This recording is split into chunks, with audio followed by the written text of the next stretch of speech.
Hey, everybody. Oh, you know what? I don't have my light on. There we go. That's better. Welcome to uh, A Company of Fools. It is our Monday D&D game. We uh, we are here getting ready to play. There's some new people in here. Thank you for coming in. Thank you for the subs and the follows. We really appreciate it.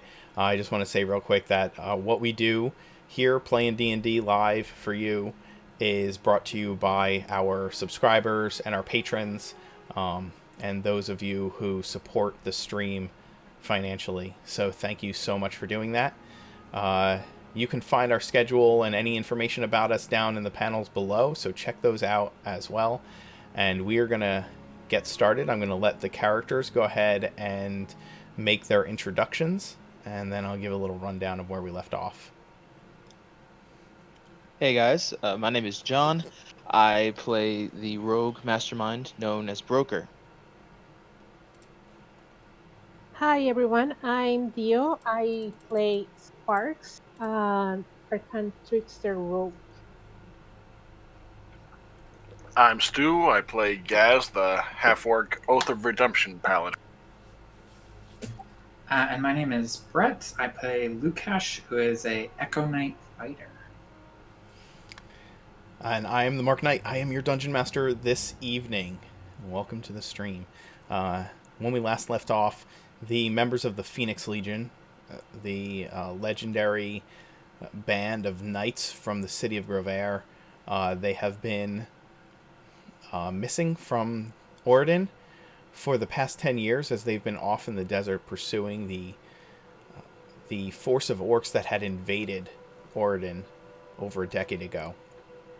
They've returned limping back home after taking some serious losses and discovering that an ancient blue dragon, one of the creatures lost to this world for over 1,000 years, was surprisingly still present, hiding out in the Halrian Desert. They've come to Ravenreach on the far side of Orden, where Sparks' family owns a small apothecary and an artificery, kind of hidden away in the city's market district. And recently they had discovered that her parents had been kidnapped. Having rescued them, they now have returned to her family home. They have much to discuss. Captain Card, the smuggler captain who was able to transport them rather quickly from across the desert back to Orden, is owed his due. And they still have to pay him what the rest of the deal that they made. At the same time, the Legion has a large number of their members who have asked to resign their commission after 10 years in the desert. Most of those members of their forces who wish to do so are men and women who are originally from Grovhaire, the city that they are sworn to protect, leaving them mostly with members of the Legion that swore their allegiance while lost in the desert. New members who have never even seen the city are the ones currently most loyal to the crown. We meet them now in the kitchen of the Amber Glows, the parents of Sparks. They have gathered there in the middle of the night after all of their struggles in the city. And so we will pick up there. Broker, Sparks, Lukash, and Gaz. You sit at the table of Sparks' parents. Captain Card has arrived and just informed you that that Commander Starr was unable to return with him. He offers no specifics, simply that he was sent ahead on his own and told that she would catch up when she could.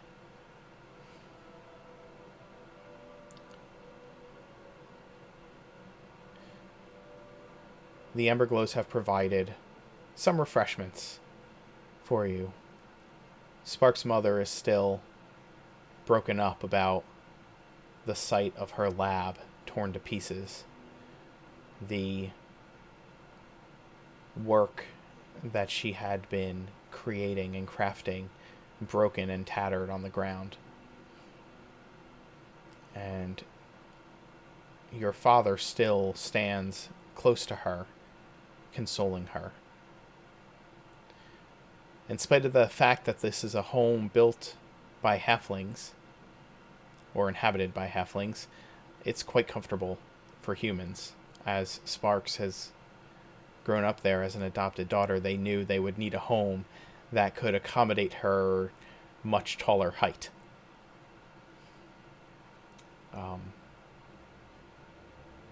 What are you all doing?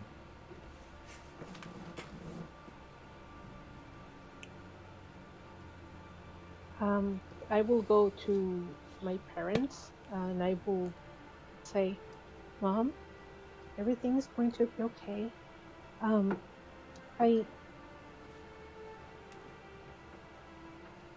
it's going to be okay, Mom.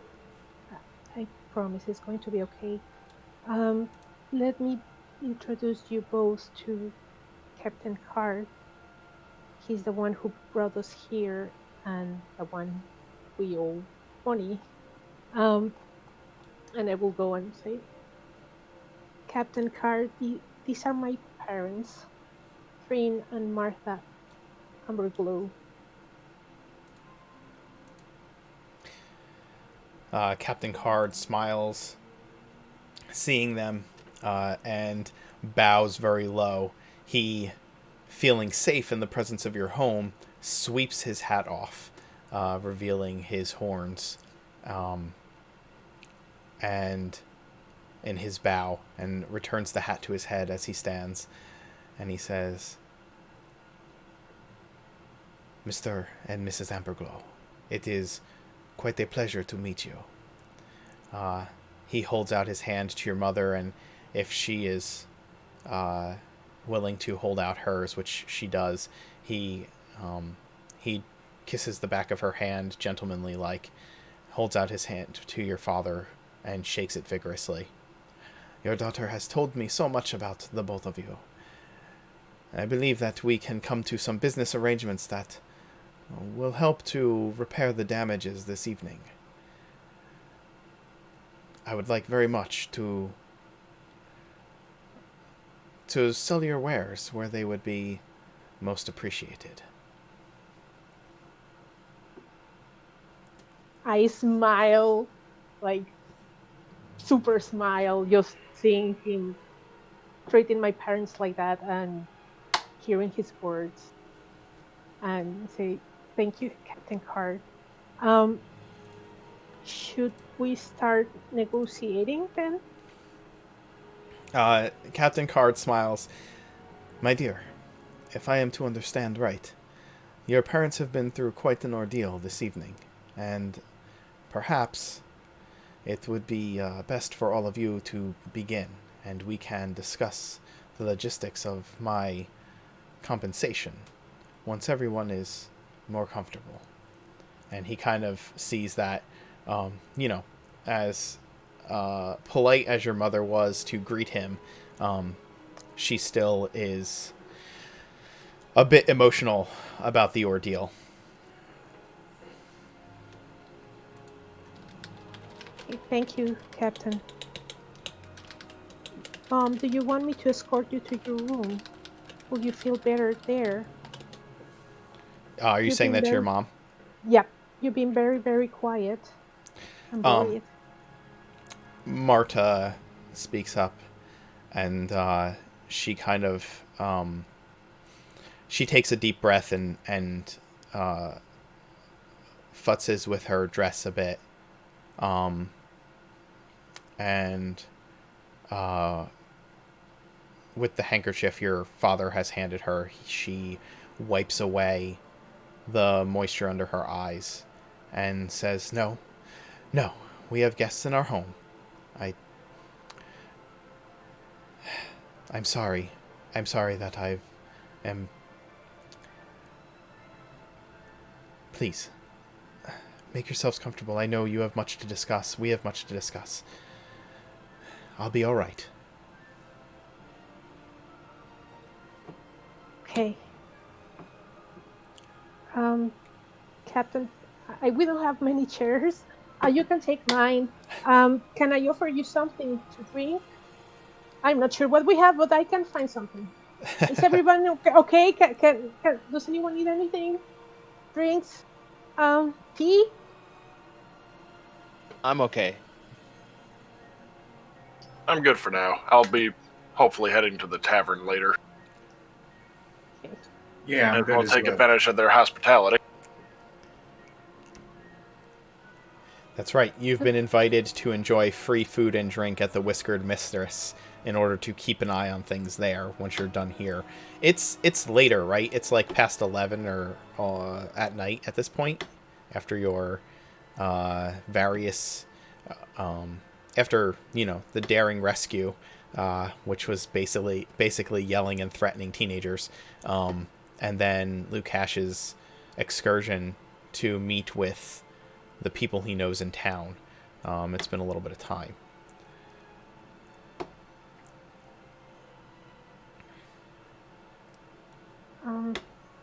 So what does I don't know how to start this discussion. Gas, do you know? In terms of you threatening that kid, or in terms of the deal your parents are having to make with the good captain here? I cringe when you said about the kids. We can talk about that later, Gas. I don't think anyone. I apologize to everyone once again about my It's disposition. it's understandable. I I think well about what's going to happen to the store. We already told that we were told that someone is coming to repair and pay for what is broken, and about the the deal we have with card. It's also been decided to discuss first things first, which probably is what are we going to do. I mean, first of all, do we actually need to go to the whiskey mistress? Do they need help like right now? Do we need to go and help those people, or what's going on? Well, if you don't mind my butting in, I know this isn't really any of my business, but I did speak to my superiors and the people that I work for, and they told me that they had the situation handled, which generally means that it is. I also, and maybe I'll just get this all out of the way quickly because I feel like mine's the shortest and the most definitive. You will not be meeting with them in any way. Unfortunately, that's not going to fly. But they did provide me with some books and some information to bring to you. And Lukash kind of digs around in his satchel and takes out the books that he managed to get Okay. and sets them on the table. I'm gonna take a look at the papers that he put down. Okay. In addition, broker, I also sent you a image of some basic information that you received from Scola about some current things in Grovhaire, the ones that you had asked about. Okay, cool. Thank you. Yeah, it's gonna be edited slightly, but that's the basic skeleton of it. He hands over a couple of books.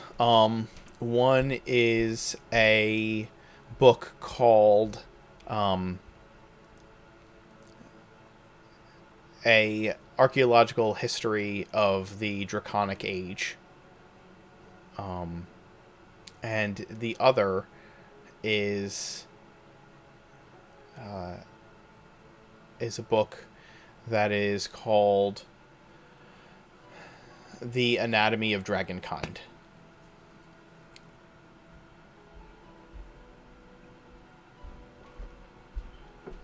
Please tell me it's subtitled Dragons for Dummies. Yes. I kind of pipe up. Does anybody care if I hold on to these for a while? um, I don't mind, but I will also like to take a look at them if you don't mind. Of course. Yeah, I brought them here for you, for y'all. So what would we like to discuss first? Would we like to discuss the payment for Captain Card? Do we want to discuss rebuilding? Do we want to discuss the dragon? What would we all like to discuss first? Captain Card, is there any chance you'd be willing to wait until morning to get all the details hammered out? That way these kind people will have had a good night. I have no problem waiting until the morning. I understand what it is like to have an unexpected ordeal. I I will think be. we all do. I. He laughs. Would you prefer that I wait at the ship until such a time that we can have that conversation, or would you like me privy for what you are all about to discuss? Well, you already know most of the information anyway, so I don't see why not. I will ask. I assume that you will discuss how long you will be staying in Ravenreach as a part of this conversation, and I am sure that as a part of that discussion, you will also be considering how you plan to get to your home city should you want to travel there, which I am assuming you would. And of course, at some point, you will probably be asking what my intentions are in traveling, and seeing if I would be willing to transport you or not. I assume that those questions are coming my way, so I see no reason why I shouldn't be here in case they do. No? Yes, please stay. That sounds I fair. yeah. Always an eye for opportunity, huh, Captain? I never turn down an opportunity to make a coin. I'm sure you have once or twice. Only when my life was the trading point, eh? Or the lives of your troops, I trust. My men are like an extension of myself, but of course. All right, so I think the first question would be, how long are we staying? How And what long should can we do you- while we're here? Here, okay. How, Yeah, go ahead. how long can you afford to stay? Okay. That will depend, Captain. How much would you charge for us to go from here to Grovhaire? Not nearly what I charged to take you from the desert to here. And it depends on what my purpose in going to Grovhaire is. If I can find work and a reason to transport goods from here to the other city, well, then I am making money on the passage, no? And so, if I do that, then I can considerably reduce the cost. Also, how many of your men will be traveling with us? That would have an impact as well.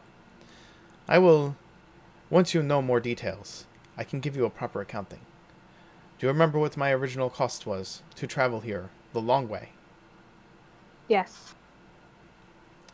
Oh yes, I remember. It was much less than traveling here the short way, no? Yeah. I Oh will. yes. It Yes, would. it was. It would be less than that as well. So let me look for work in transporting goods, or perhaps your kind parents and I, if we come to an agreement, they will have something that I can transport on their behalf. But I am sure that I can fill my skiffs. And if so, we can come to an agreement that I think will be favorable to all of us. I wasn't just talking money, though. Like, how long time-wise can you afford to stay? It seemed like you were in a bit of a hurry last time. But at the same time, our men have been through a hell of a lot, so they deserve at least At least a what? a week. A week. Yeah, I heard you. Do we have the funds to afford them to be here for a week? That's my question. And then there's also the question of how are we going to how are we going to present ourselves at Grovhaire because of how the situation is there and what happened to the king. I'm not sure it's a good idea to just come uh, presenting ourselves like the Legion is back. We need to have information first. I was going to suggest to send some of us into the city incognito and try to find information and try to find a way to have like a base of operations to see what's going on in the city and try to get a foothold before that entire army arrives, because as soon as we arrive everybody is going to be on high alert. Yeah, it could definitely shift the balance of power. If you'd Yes. like my opinion, I recommend we stay for at least 3 days.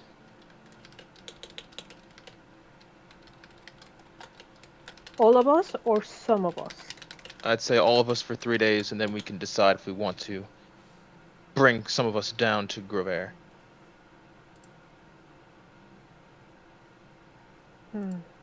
That'll give us time to clean up the shop, a time to negotiate with Captain Card, and a time to figure out what our next plan is. And time for our men to rest. Yes. Speaking of which, and I turn to the parents. I don't know if this is too soon, but I may have an idea that would benefit all three of us, actually. All three parties. Her father pipes up. What did you have in mind? Well, a little more than half of our men eat from each captain are in the means to resign. From that, they won't be getting any of the money that they would receive from going back to Grovhaire. So a lot of them would be, from what I can tell, won't be having any finances from the last 10 years. So I was thinking that some of our retired men would stay here and work for you. Were you were you not going to go?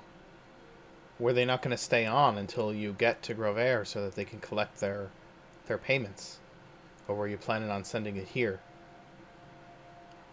Would that depend on the men? Which It men? would depend. It would depend on the men. And I have a lot of more details towards it, but for now, the main goal in my mind is to make sure that the men are taken care of, the ones that have resigned.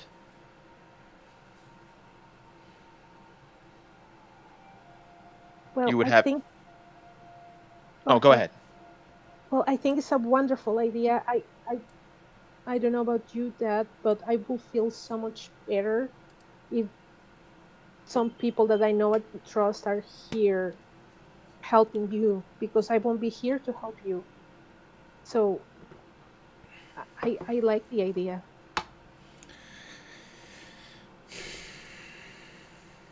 He sighs. If any of your men wish to stay on in Ravenreach, I can employ who I can. We're small, business wise. He kind of looks down at himself, being a halfling. And we probably don't need that many hands in the shop, but I've know a few businesses about, and they may be able to take on some workers. I feel like if your men are looking to resign their commission, they would want to do it at home in Grovhaire. Well, that's. I'm sorry. Go ahead. Oh, that's all he says. Oh, okay. Well, another part of it would be expanding. Um, as it turns out, once we get to Grovhaire, we will need a base of operation. So we were We hoping. You're not sure that you'll still have access to the king's barracks? well, we don't know that. Like honestly, the whole sending the entire legion to the desert without communication or means to return, or even a chain of resources that will come to us. We had nothing. So I don't know. I'm not even sure if we are going to get paid, honestly.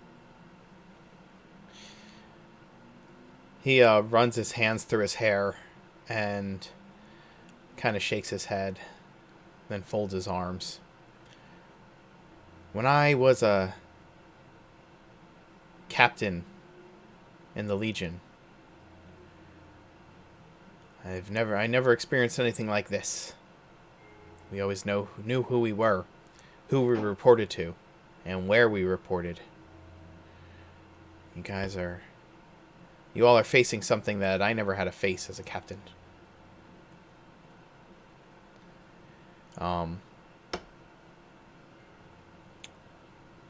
I was thinking, with Broker's idea, maybe we could open a shop, second shop in Grovhaire, and make it or base of operation, making it a legitimate shop that on the sides will help prepare the legion. that could be. How's your work with herbalism, girl? Ah, ah, ah. Or And I alchemy? look.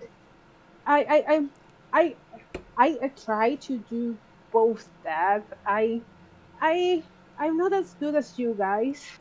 I try my best. Who would be providing the goods in this shop? Ferrying would you be ferrying goods from here? Do you expect us to be able to fill the inventory for 2 locations just with my own hands? He's kind of giving you a hard time, kind of a smile, if you know what I mean, while he's asking these questions. I think the idea We is good. We would have to work out how that can be done. I'm sure that Captain Card wouldn't mind making some coin ferrying materials between the 2 shops, but I don't know that I could fill the inventory on my own. We would have to work out how we could do that as well. If you wanted to make it a legitimate apothecary, that is. I Yes. think yes. Lieutenant Commander Gaz. I'm sorry. You said you're a captain. You're not a lieutenant commander. Is that correct? Did you not? Is your mic off? Hello, Gaz? He said be right back and back, right? Yes.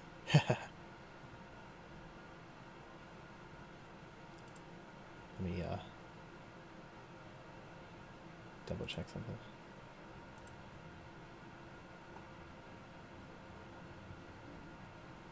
It doesn't say his mic is off. Okay, so we'll ask. He'll ask that question later. Gaz, check in when you hear this.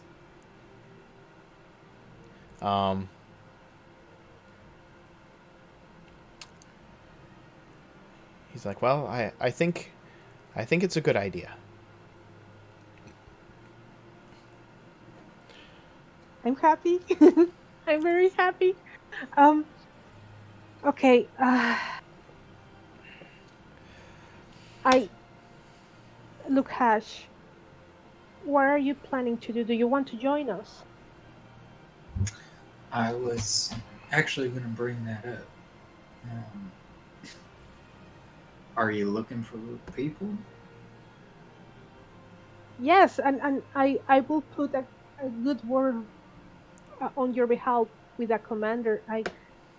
You were great helping me to retrieve my parents. So if you're looking for a job, it's as you are hearing, it's going to be a little bit complicated, but and probably a little bit messy. But we are trying to do our best and to try to help the city.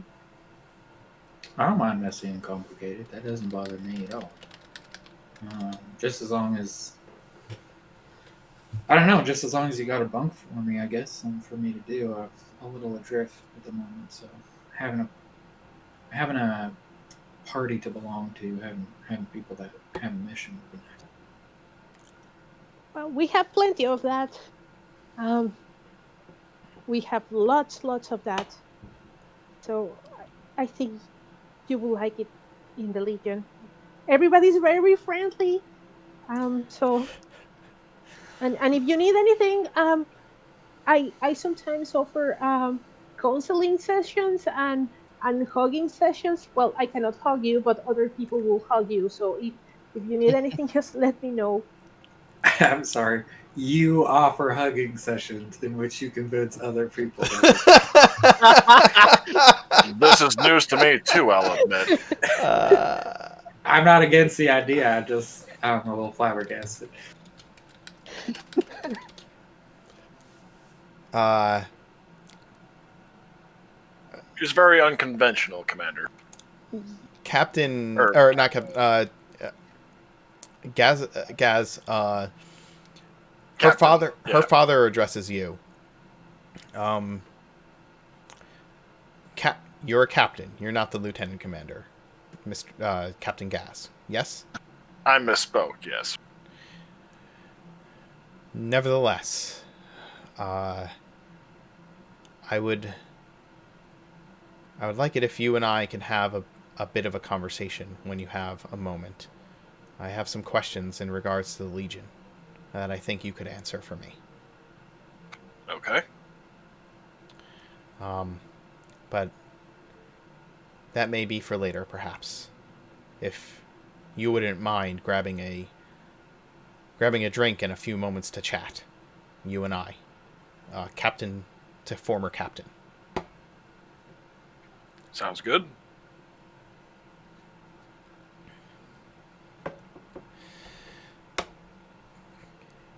So I guess we've discussed what to do with the resigned men, and we will discuss payment for Captain Card later. I think in the morning would be best, All right. says her father.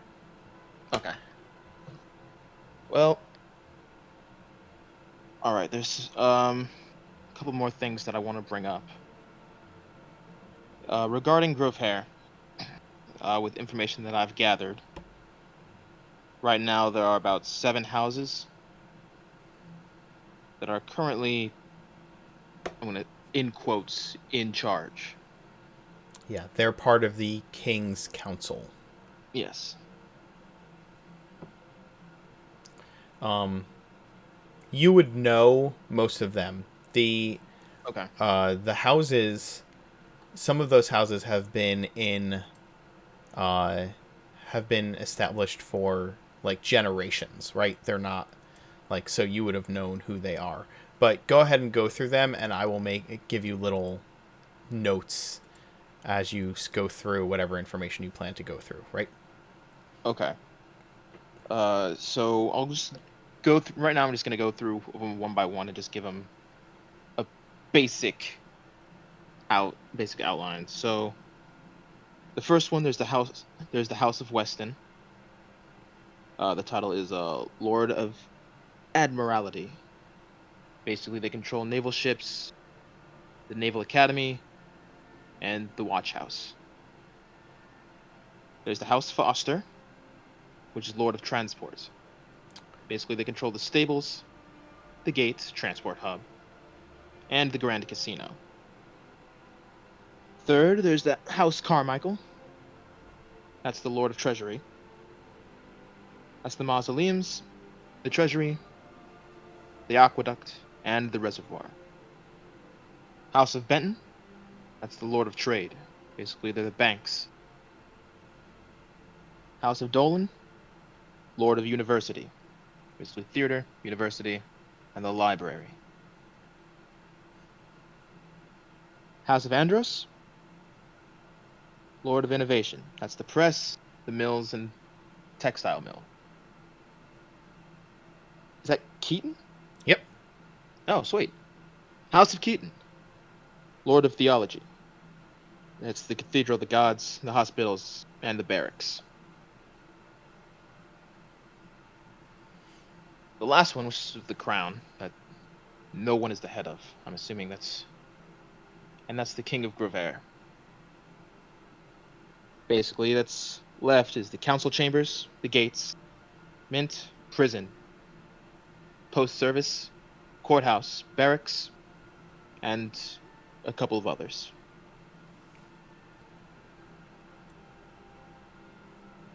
As far as what I can gather from some more information that I've gathered, each one is basically at a standpoint, at a standstill. All some of them want the power, but they don't want to be seen as a bad guy for taking it. So they are waiting for an opportunity to arise to make one of them look like the good. Now, I believe, and this is just my opinion, that telling them about the dragon would give them the opportunity.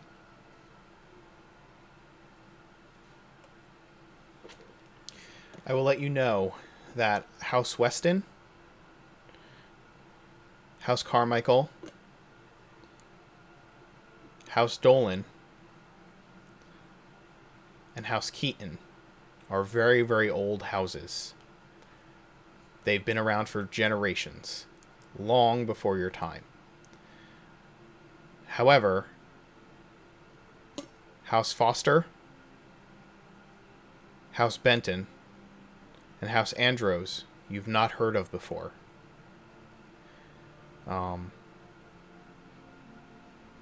They must have only recently risen to prominence in the city. Sometime in the last decade as you've been gone. Okay. Alright. I will relate that part back to them. Mm-hmm.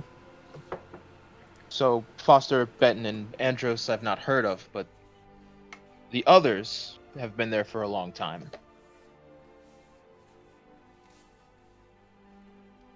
Also, do we know... We know that Lakash told us about the king. Yes. Did he tell us that he was assassinated? Yes. Okay, cool. Yep. So I believe that, and again, this is just my opinion, whoever sent us away would be one of these houses. And they are also likely, in my opinion, to be the ones that assassinated the king. At a guess, I would imagine it'd be the admiral. Not much use for a navy in the desert. Yeah.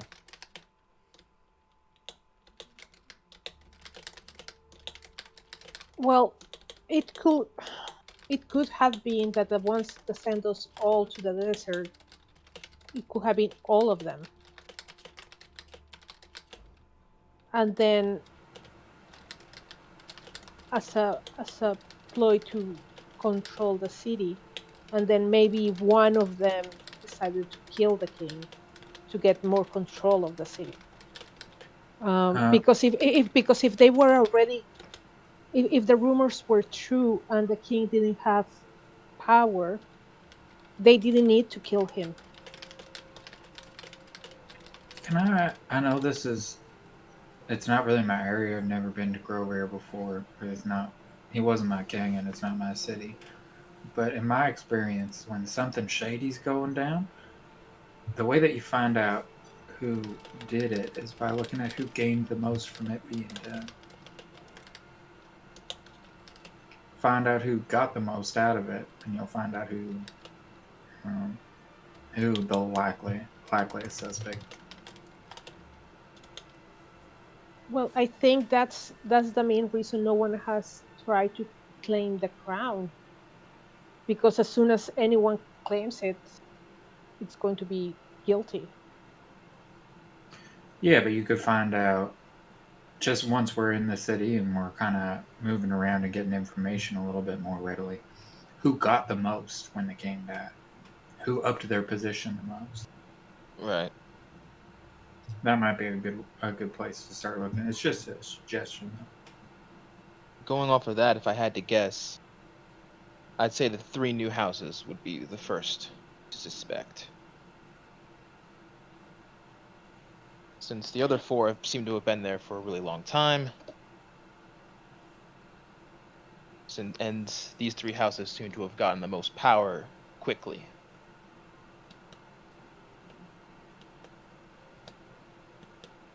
Yeah, I mean that's a good place to start for sure.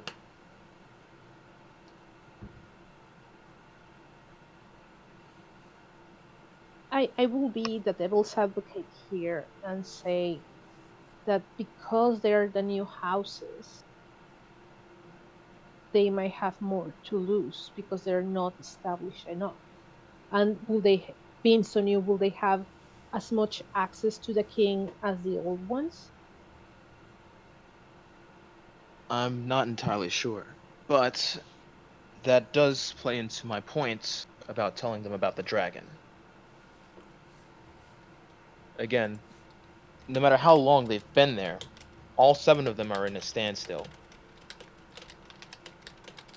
So giving them an opportunity to show their stuff would give any one of them more than enough, more than enough of an opportunity.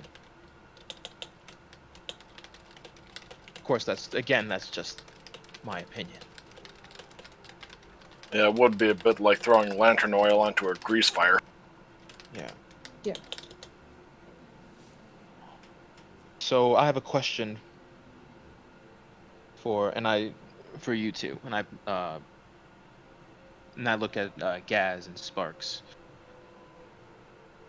What is it? How do you think we should go about this? Because I have my ideas, but I want to hear yours first.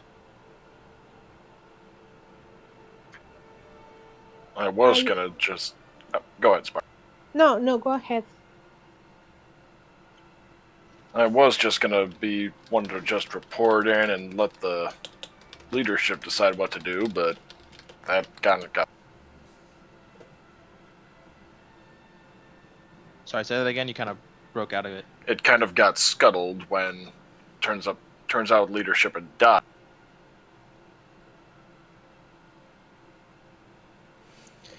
And you, Sparks?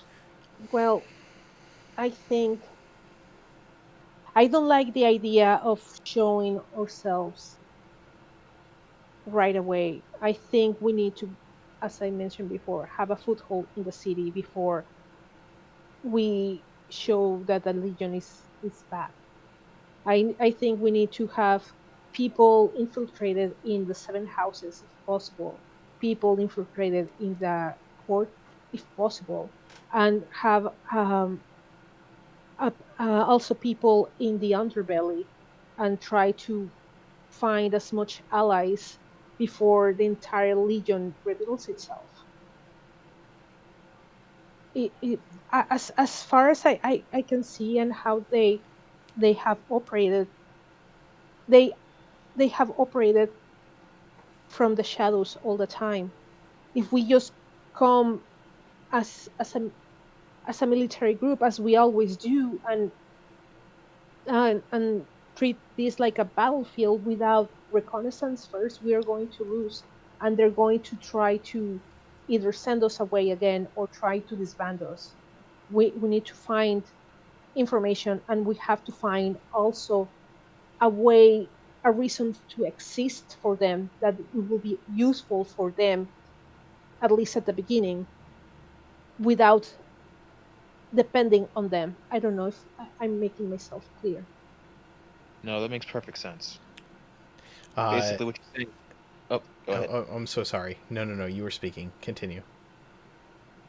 If what you're stop me if I'm getting this wrong, but it sounds like you want us to be self-sustaining. Yes, as much as possible. It's going to be hard at the beginning because we don't have resources, and we one of the probably the main reason against my plan is if if we arrive as a legion, maybe we can have our money back, what it's owed to us, but it's not sure. So we need to find a way to be self-sustained without the interference of them, but without them knowing that we are self-sustained. Because as soon as they know our numbers and as soon as they know that we are self-sustained, then we are another power against them and they're going to be against us. We need to appear as we are a tool that they can use without actually being a tool that they can use. I'm pretty sure your deal with Captain Card kind of laid some of the groundwork for that to begin. Right. So let me tell you what I believe we should do. I believe that we should be contenders for the throne. What?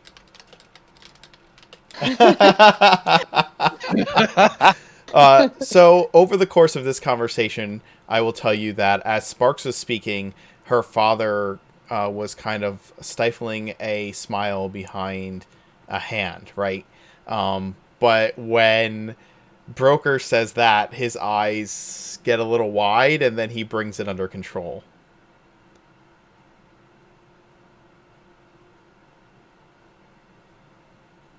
No, I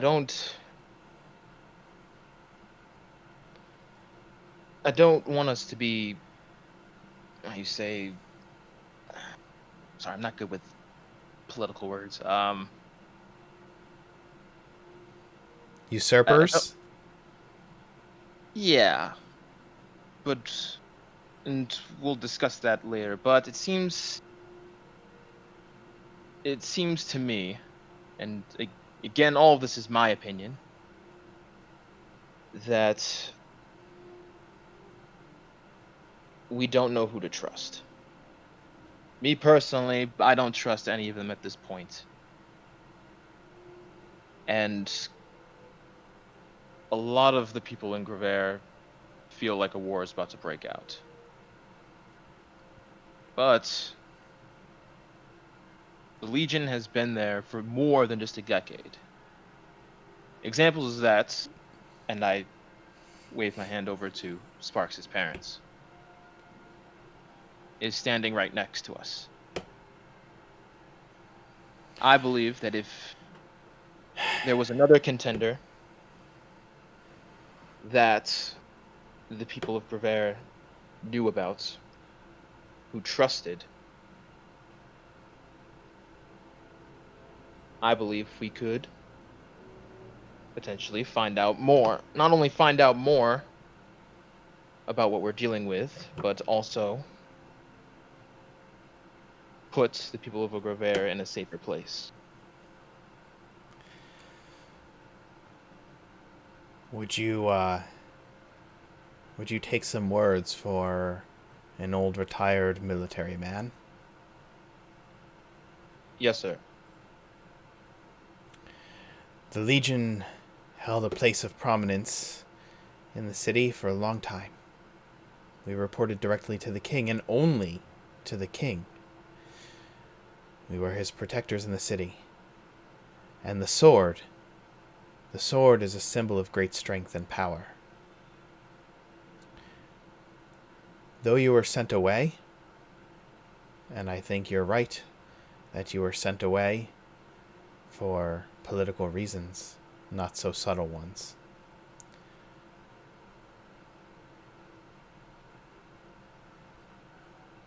Your presence will be a shift in the status quo. That sword is still a symbol. The Legion will be a symbol. A legendary military company returning home from a hard-bitten journey of heroism that people have spoken legends of for years and thought was lost to the ages. You suddenly wash up on the shores of the city. I don't see how every single one of those houses don't come knocking at your door asking you to join them in some way, shape, or form. Some of them will be direct. Some of them will probably be indirect. I think you're right to say not to trust them. If the king is gone, then you have no direct commander other than the commander. You could say you report to the council. You could go that way. Or you can say you report to the crown.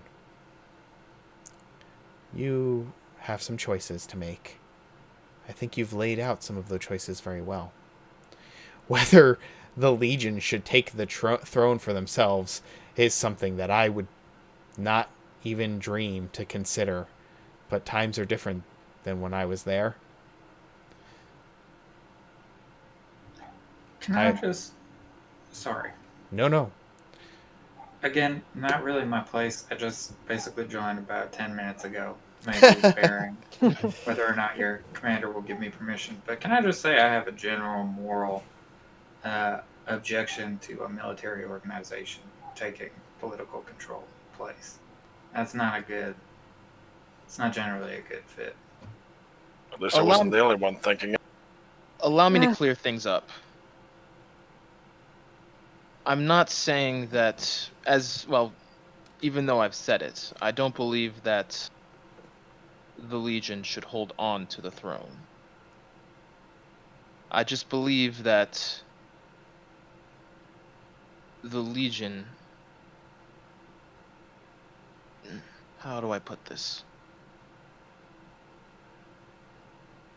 I think what you're trying to say, son, is that you don't trust any of the houses to take the throne. Yes. So let's go. It's not really a... For me... I'm sorry, go ahead.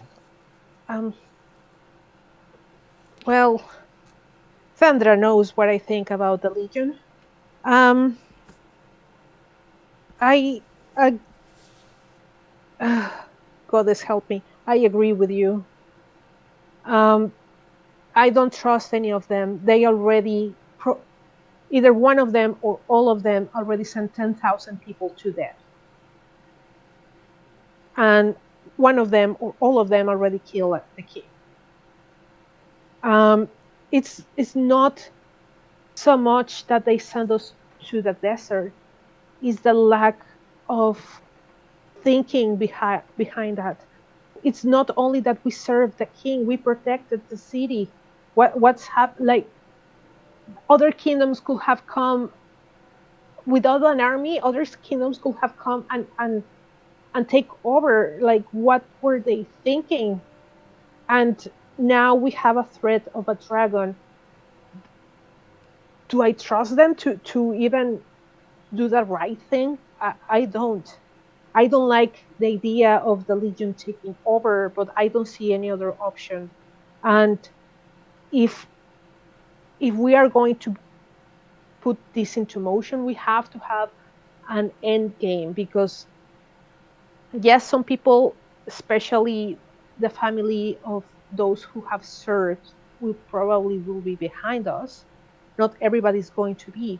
And we have to have a very clear direction of who is going to be the leader in all of this, who is going to be the symbol of the Legion, and what's going to be the end goal. I think for the moment, because of all the threats that are on the table, yes, the Legion should take control.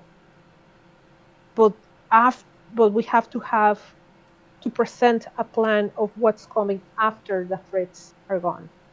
Otherwise, it's it's a very very dangerous situation.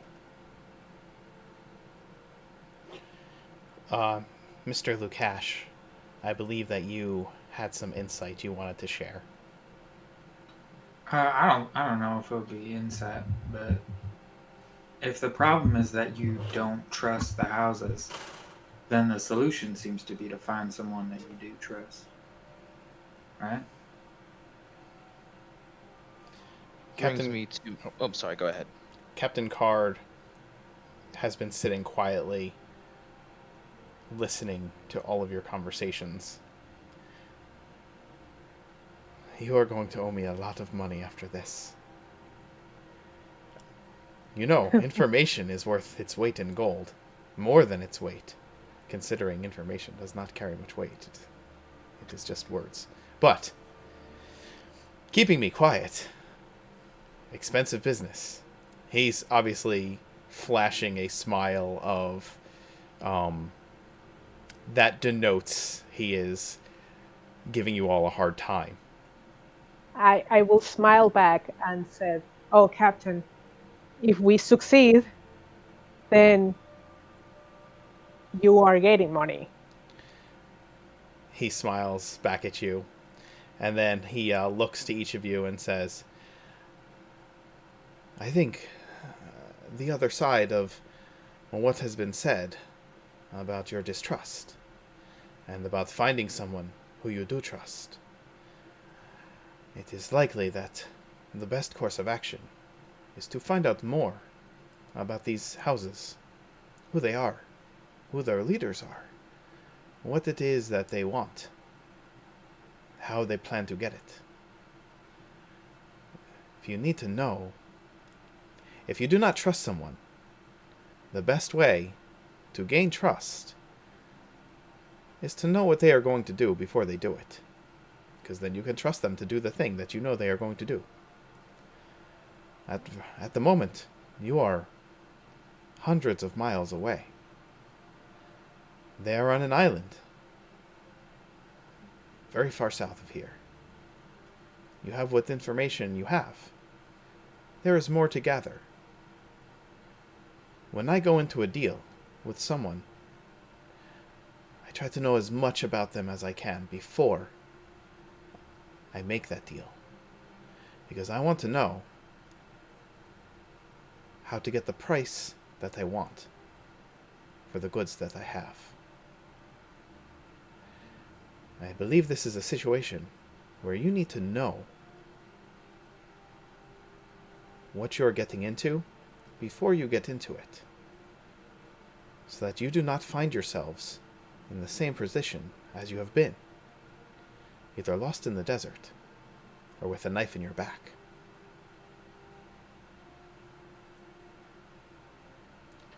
But I am simply a humble sailor and merchant.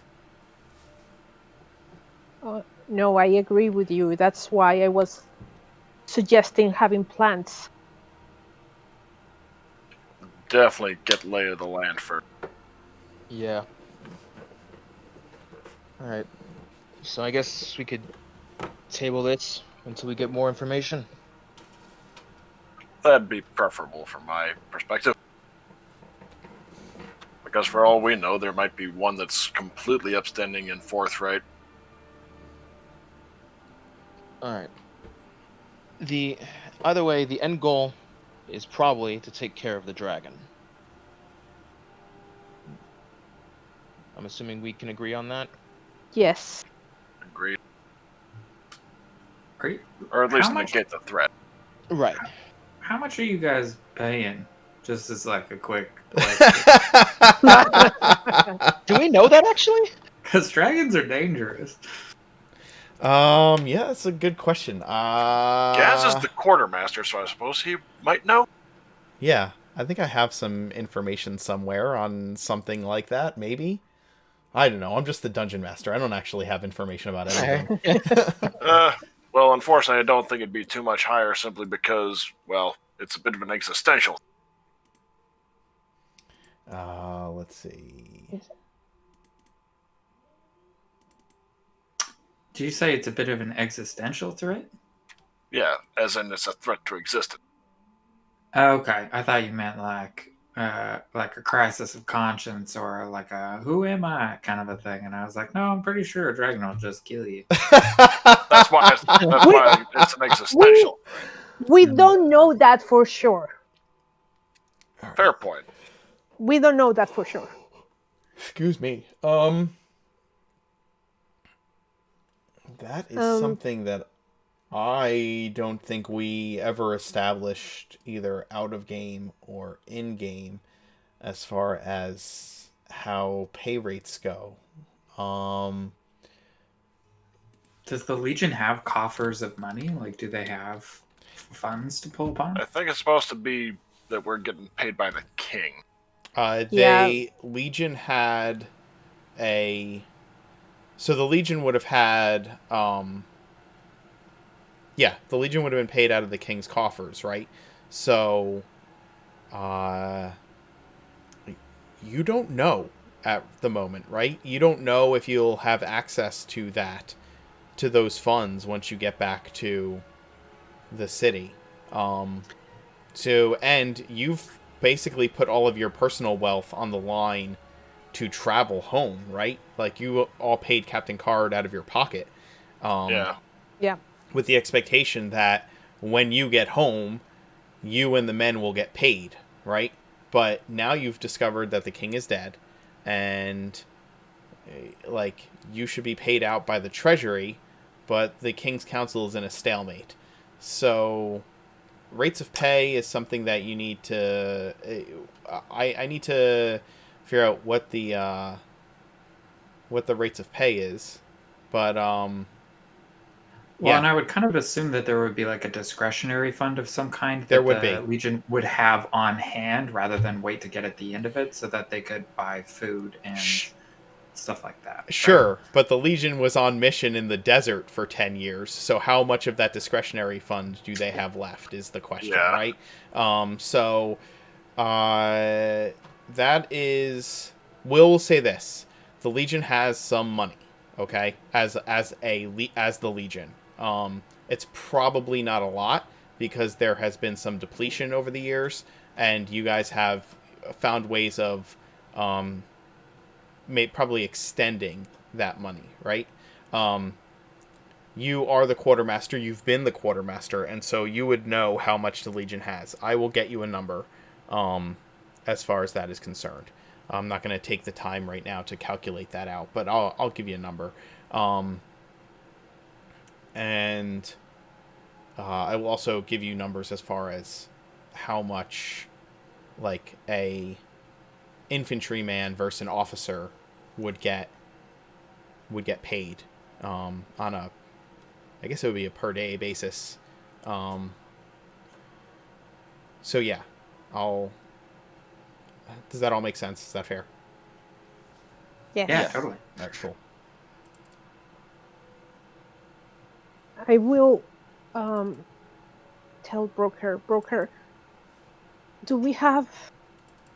Um, I was thinking now that we are going to get home and such.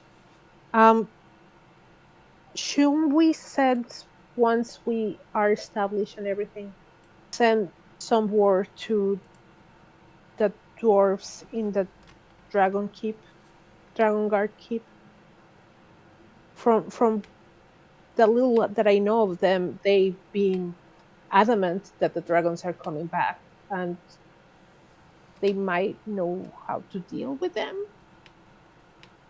Maybe, Um, that would be a good idea. but not before we have established ourselves in Grovhaire. Otherwise, Right. we don't know how far and wide these old houses have means of communication. Right. I say first things first, we get back to Grovhaire. Is everybody in agreement? Yes. And unfortunately, it does mean we'd have to be there or leaving here by the end of the week, I think. Otherwise, news will travel. We haven't Well, exactly kept our presence quiet. that's why I look at my parents and say, if we need to find a way, get information, I can go. It's we need to. Yes, news will travel fast. That's why we need to be faster than that. I don't know how you guys see this, but we need to be really smart about it.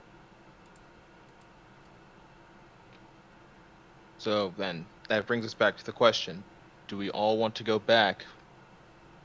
Do I want to start packing up now, or do we want to wait 3 days?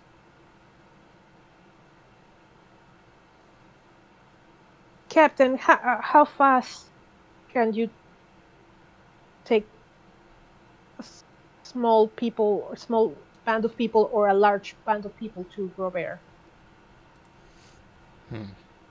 And let me. He kind of strokes his beard, thinking for a moment. Um,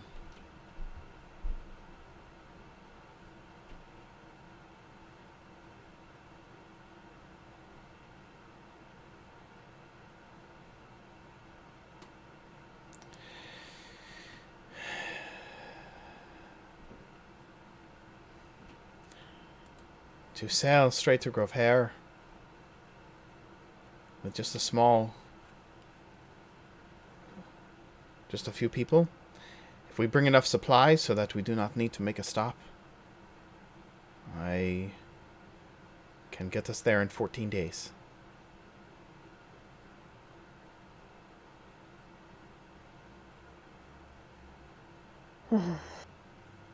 So either way, it's going to take 2 weeks. Actually, let me think. I think I did my math wrong. Um,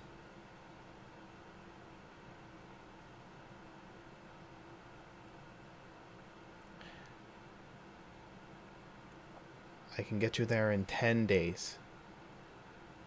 10 days' time.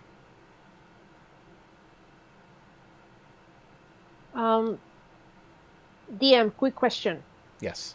Is because I already have traveled from here to Grovhaire before. Do I know that his ships are faster than other type of ships? Because they're smaller and more maneuverable, uh, he can sail a bit faster than like a big like galleon, right? Okay. Um, Hmm. let's see.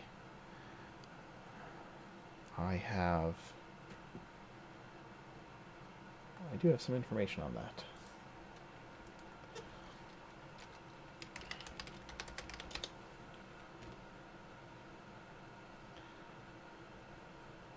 As far as pay is concerned, um, foot soldiers uh,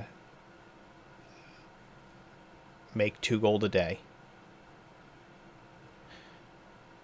and then junior officers make 5 gold a day. Senior officers make 10 gold a day, and then the commander would get double that. So the commander would earn 20 gold a day. So Okay. Gaz, you would know that as the quartermaster. Okay. 2 gold a day is the same rate as a skilled hireling would earn. So it's what a mercenary soldier would get paid. Yeah, makes sense.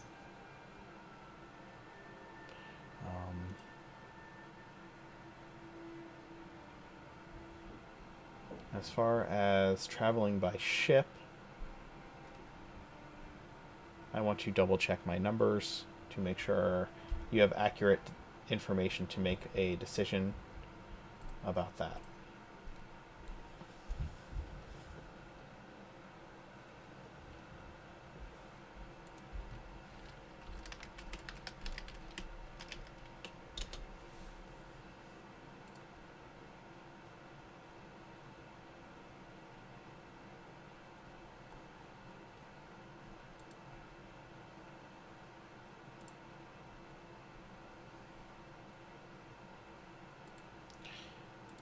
So if you all have other things that you wanted to discuss together, you can continue that, and I will get you travel time. But I think I'm right on the 10 days. I think that is fairly accurate on traveling.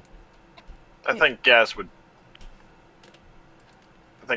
probably take that opportunity to, go and talk with Sparks' father. Actually, what is his name, come to think of it? Trin Trin. Amberglaw. Okay. Yep. So, So yeah, are he'll... we... Oh, go ahead. Yeah, like, if no one has spoken up for a minute, he'd probably go and talk with Mr. Amber. I was about to Okay. ask if everybody was done. Do you want to go to the Whisket Mistress then? Yeah, I feel like after this, we all could use a drink. I could definitely use a drink. I could actually probably use 5. Gaz is just looking forward to some fresh apple juice. Well, how hard would it be to get something like that in the desert? Oh yeah, that's true. Well, I need to speak something with Silver quite quickly. Okay. Will you guys just wait a couple of minutes, because I don't want him to. I'm probably going to send the guys to the tavern, and I don't want them walking alone. So if Yeah. you just give me a couple of minutes, I to say the quick word to Silver. Yeah. Yeah, I think we're waiting until everybody's done. Gaz wants Mhm. to have a conversation with your dad, and you can have your conversation with Silver. Yep. Me and Brooker will just kind of chat about how y'all are going to pay me and what you want me to do. Right. Honestly, I could see Luke Uh, getting bumped up to junior officer right off the bat simply because of the information he brought regarding the dragon. Yes. Well, actually, out of character, we also have we are missing one wing of the you're 5. I mean, you're going to you are missing a commander of the fifth wing, but then again, based on the number of that's another thing that let's all have our conversations and we'll have that. We'll Right. discuss Yeah, that I later. actually was looking through that this past weekend, but yeah. Yeah. Yeah. Yeah. I will say this: a ship a ship can travel for up to 24 hours at a time, right? It doesn't need to take rests because it's a ship, right? So it travels. Its pace is not much different per hour than other vehicles, but the fact that it can travel for 24 hours is what makes it faster than traveling over land. And you wouldn't be stopping. So it was 28 hexes to get oversee to get from where you are to Grovhaire, and they are 15-mile hexes. So 28 times 15 is 420 miles, divided by traveling on ship. It would take you less. It would actually take less than a week for you to get from Ravenreach to Grovhaire if you didn't make any stops along the way and you had favorable weather.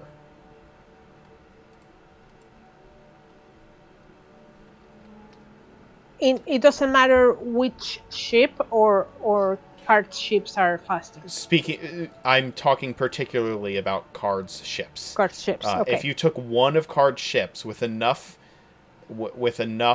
supplies to take a small number of people from Ravenreach to Grovhaire without stopping to resupply at Geneva or anywhere else, and just went and sailed straight through with favorable weather conditions, it would take you under a week to arrive. Now, with the chances of poor weather, no wind, storms, or having to stop to resupply, or anything that may come up from sailing, like you could be looking at a longer period of time.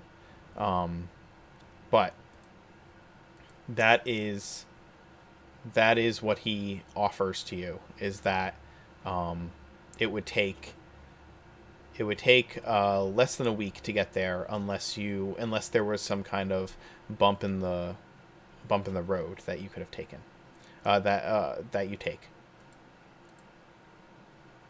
Okay. Good. Good to know. Before everybody goes off with their conversations, I'd like to turn to Mrs. Amberglove and ask if ask the mom if I could join the conversation in the morning with Captain Card. Captain Card shrugs. I do not see why not. I don't see why not. And Mrs. Amberglow, she smiles at you for your politeness and says, "They call you broker." Yes, ma'am. I think that your insight would be useful in dealing with such a man as Captain Card, who seems to know how to play his cards close to the vest.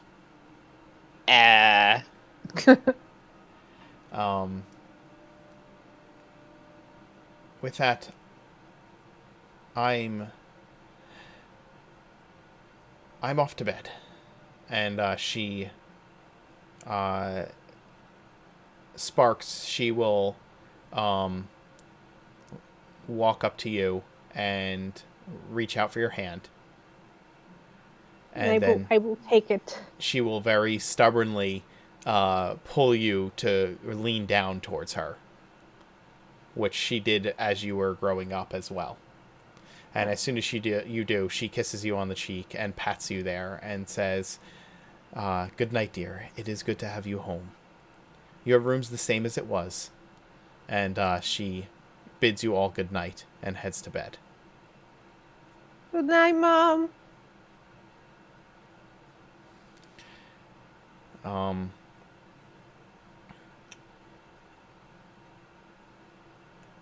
I will go downstairs to talk to Silver. Right, because Silver and a few of your men are watching the shop.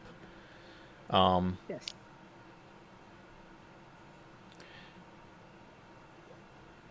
Gaz, before you do that, let me have the conversation with Gaz and your dad real quick. Sure. In the meantime, Broker and Lukash, what are you two doing? Because he's kind of Trin is gonna kind of take Lukash aside, or Gaz aside, to have a conversation with him. So I don't know what the rest of you would be doing as well. We were waiting for. Okay. Are you just everybody gonna to be done, right? You just gonna hang out in the kitchen? Yeah, I think we were just chatting, kind of. Cool. Lukash is just kind of asking him some questions about, like, what is it you guys expect from me? This is what I can offer, yada yada. Okay. So Gaz, Trin, Amberglow pulls you into their tiny living room, and offers for you to take a seat on one of the couches. Yeah, I will. He stands so that you two are at eye level. I have to tell you, Captain, that since seeing you and the other officers in action this evening, I've had some trepidations in regards to the situation within the Legion. I have some concerns as a former captain, mind you. Your commanding officer I've not really gotten to meet her or speak with her very much. I'm curious as to the type of commander she is. And until this conversation this evening, I was unsure why my daughter was promoted to captain. She seems, and I understand that it has been an emotional night, and her mother and I were put into harm's way, which is a difficult position at the very best, but her ability to regain her composure and act as a commanding officer in front of her men, she seemed quite emotional, even in front of the men. But her insight this evening into what your next step should be make me realize that I might have been misjudging my daughter. She offers good counsel, and perhaps that was why. You seem like the type who is cut from a military cloth, if you don't mind me saying. I think that you could have a conversation with her about maintaining her composure as an officer in front of the men, and perhaps inspiring a bit of confidence and control. It may come better from one of her peers than from an old retired halfling who she sees as her father. Pretty sure you are her father, and honestly, it might hold. I'll admit that's one of those where it might hold more weight coming from another captain, or it might hold more weight coming from her. Hard to gauge, especially with her. But as for promotion, that was done even before our current commander assumed that role. And as for the current commander, she's currently indisposed, so yeah, I'll try and arrange a meeting as soon as possible, and I will mention your concerns to Sparks once we are able to speak privately.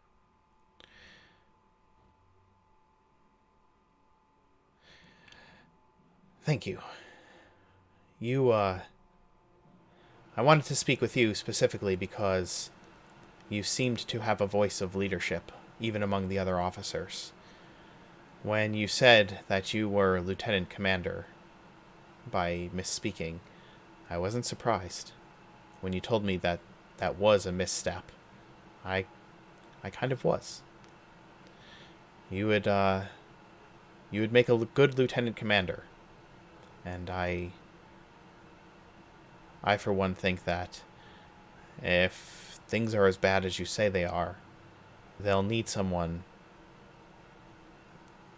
more than one commander who is able to hold their composure, inspire their men, speak with confidence, command the line, convince a room full of people with their guard up to stand down and speak rather than fight.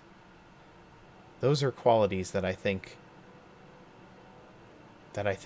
you need to look for in officers. This Lukash fellow, he seems to have some of that grit. Might be good for him to get hired on as a commissioned officer rather than an average soldier. He seems to have some experience with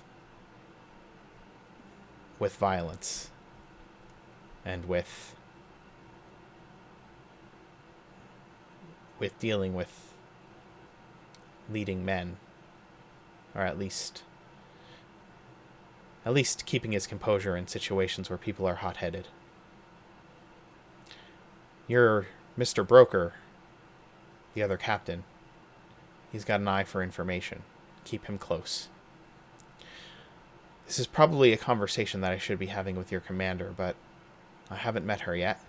I've not seen my... Or, I only... Yeah, I haven't met her yet. And I've only heard about her in passing. So perhaps just passing along my words to her is the best that I can do right now. That's all, Captain. I just Oh, wanted to express those things, and I thought you were the person to express them to. I appreciate the vote of confidence. It means quite a lot coming from another captain. And I'll stand and reach out to shake his. He reaches up and shakes your hand, and I don't want you to think that I don't have confidence in my daughter's ability to be a soldier. She was just very... Well, she took things pretty Distraught. hard. Yes, exactly.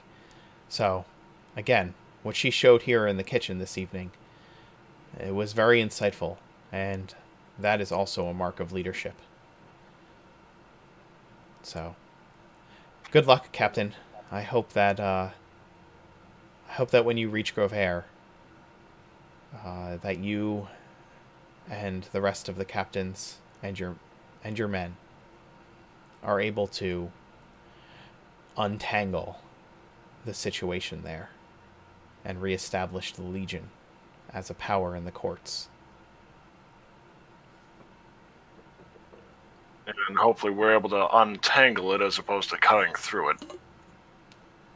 He smirks, nods, and then salutes you in the fashion of the Legion. I'll salute back and make our way back to the kitchen, I think. Okay. Sparks, while you are down there speaking with Silver, what did you have to say to your junior officer? Well, first of all, I will take him to the side to speak privately Sure. and tell him, well, Silver, first of all, thank you for having my back. Always, ma'am. It meant a lot to me, and I'm sorry that you have to witness me in such a situation, and I apologize for all of that.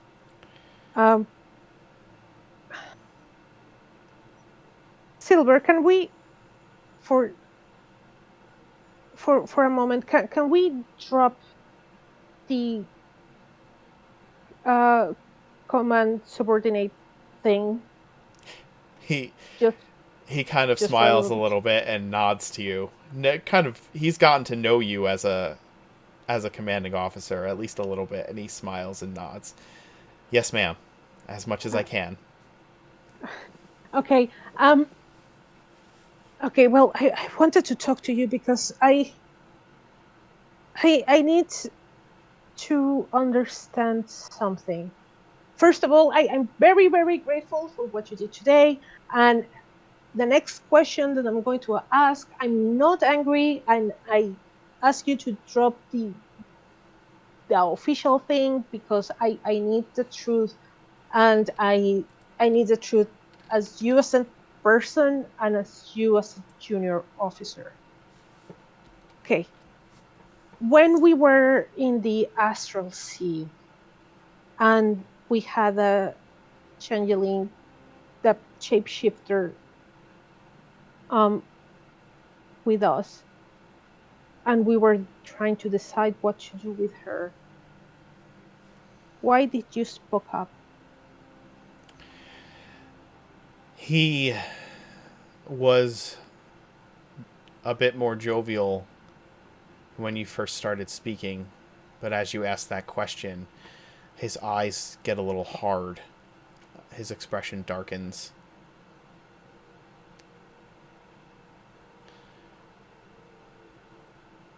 I don't do Silver. well. I don't do well with people killing my family, and I consider the Legion my family now. I've had a lot of brothers and sisters who have lost their lives needlessly because of assassins. I couldn't bear seeing that happen to one more. I'm sorry if I was out of line there, Captain. But she deserved what she got, and I would speak up again if I had the chance.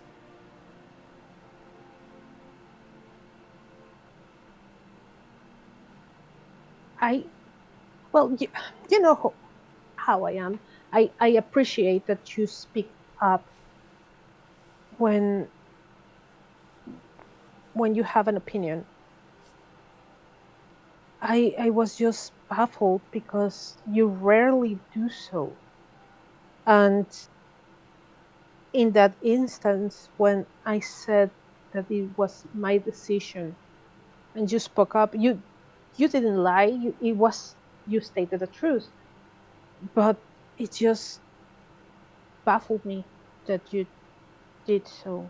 I know I know what she did. I know all the losses that we have had,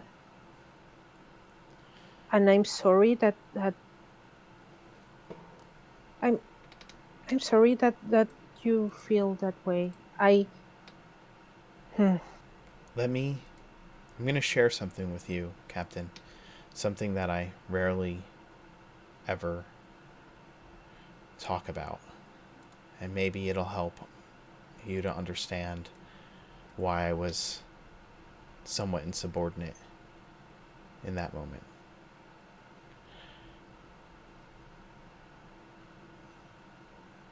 My older siblings, Grace and Summer, were murdered because of our lineage by assassins. Knowing that Whistler, Captain Whistler, was killed in an undignified way, I couldn't let that go without speaking. I couldn't let that be forgotten in the midst of making that decision. My entire family is hunted. I was rescued from the Legion by those who hunt us.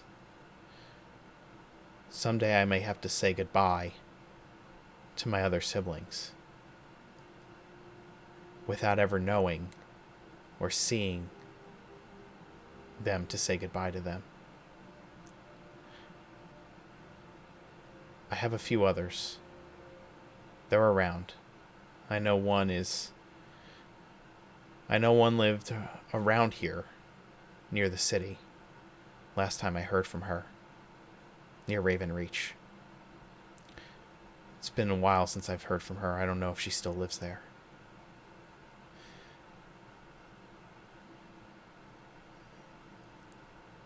I'm the youngest.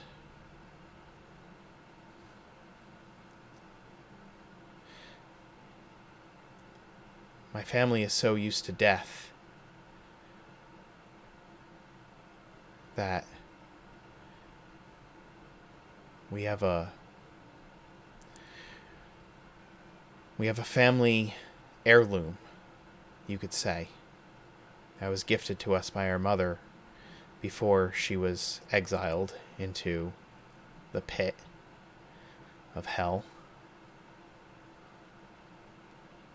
And it was given to my oldest sibling. When he died, it passed to my next.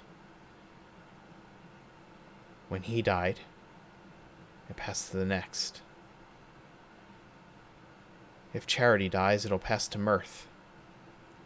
And so on and so forth. So if it ever comes to me, I'll know I'm the last one. I live with that thought every day. And as I said, the Legion has made me a part of something greater. My family is much larger now. It's every member of this military force is my brother and sister.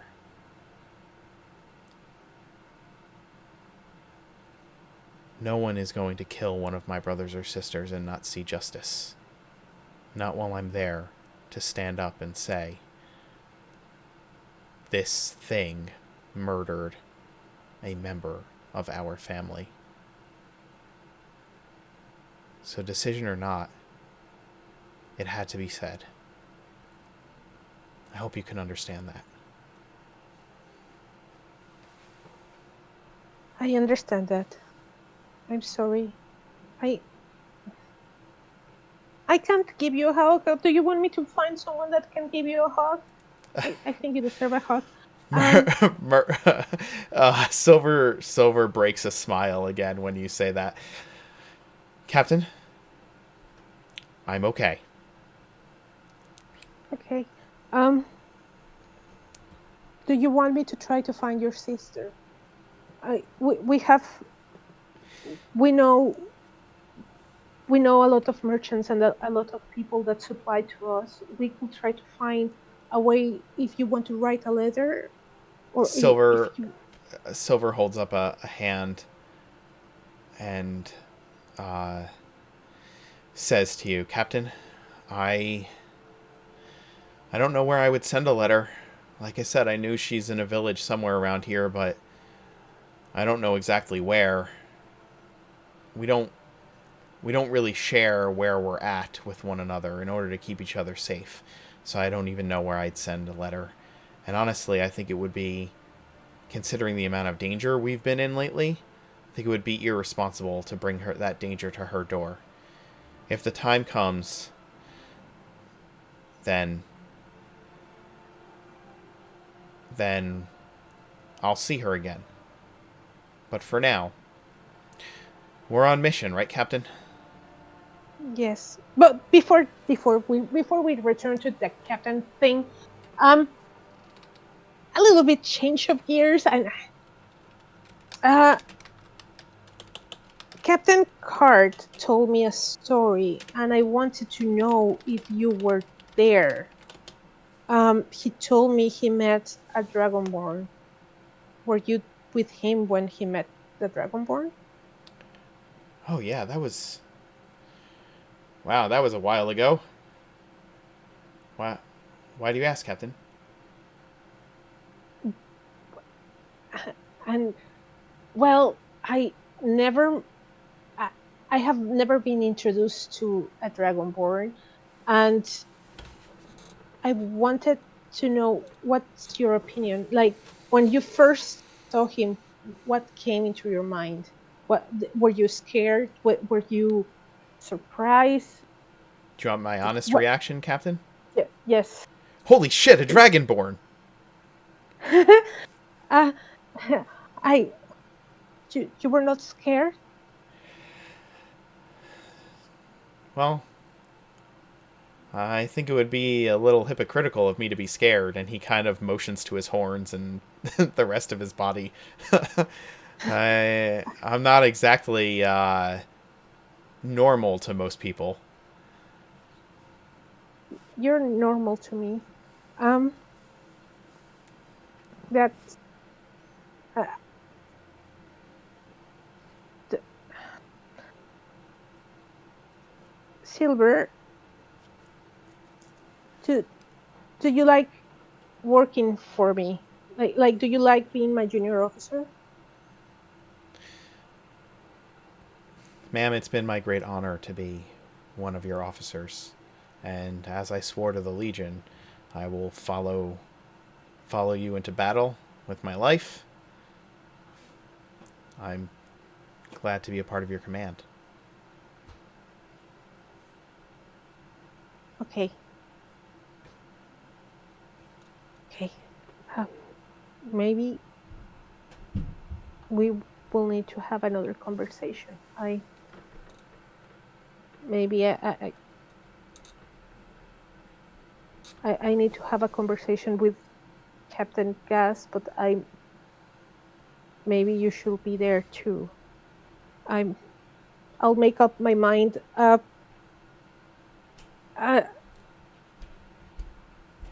I let you know.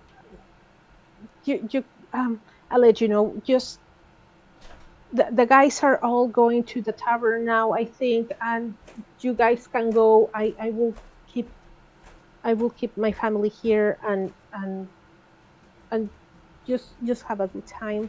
Uh, wait until the other officers come and take you, all of you. I have to reiterate again that I don't want you going alone. at all in the city, okay?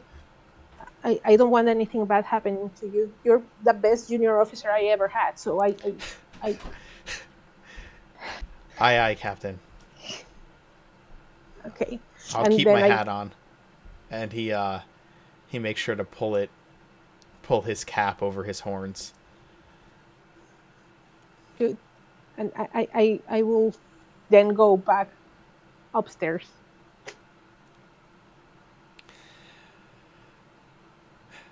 Okay, All right. guys, if you I talk to Silver, if you want to head out to the tavern, you can go now.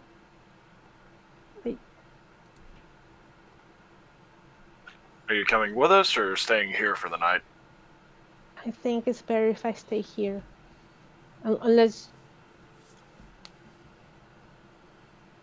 unless you. Never mind.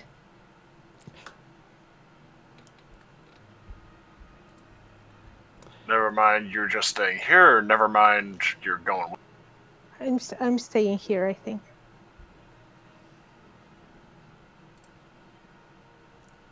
Um, as a side note, Broker, you have inspiration. And who took the pipes?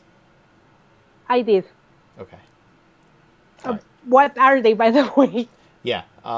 You'll need some time. You'll need to spend some time with them to figure that out. Okay. So, once you finish a long or short rest, I will let you know what they are. Okay. Okay. Do the rest of you, minus Sparks, head to the Whiskered Mistress? Yeah, I think so. Yeah. Okay. Yep. All right. If you don't mind, I'm gonna say let's we're at about the halfway point, so why don't or a little past that. So why don't we take a short break, and then when we come back, we'll pick up from the Whiskered Mistress. That's good. Okay.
Hello, everybody. We are back. Thanks for hanging out and hanging in there. Just a quick reminder that if you are a Amazon Prime subscriber, that you can offer a free. You get offered a free Twitch subscription every month. And if you're feeling generous and you like what we do here, maybe throw that our way. Anyway, thanks for hanging out. Thanks for being a part of this, and thanks for being an awesome chat and audience. I see that lots of people have been talking up what's going on here. So, yeah, give us a shout out in the chat if you're enjoying what you're seeing, or if you want to speculate on what the Legion is up to next. In the meantime, as you are leaving to head to the Whiskered Mistress, a member of the Legion, one of the other junior officers, approaches. He has a couple of men with him, and they approach the shop. This junior officer goes by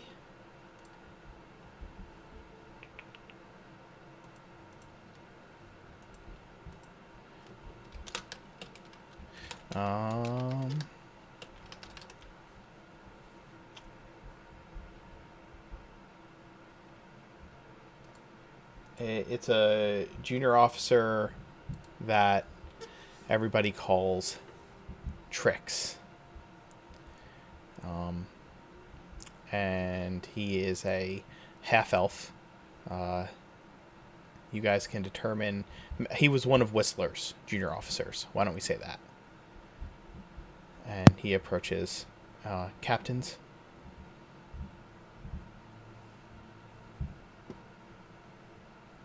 Report. I have word from the commander. She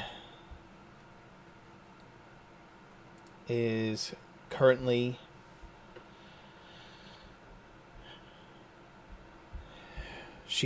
unable to complete her duties. She did not share the exact nature of why, but she asks that I pass this to you,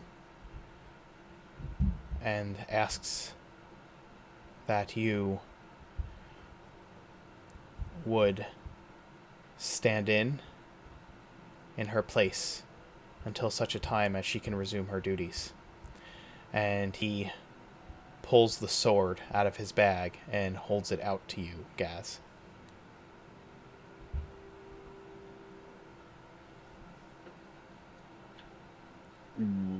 Okay.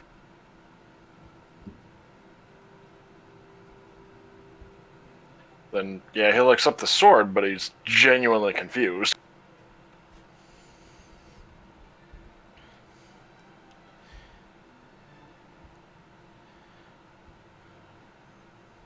She didn't elaborate further, and, well, I follow orders, sir. I am under her command. I just do as I'm told. Understood.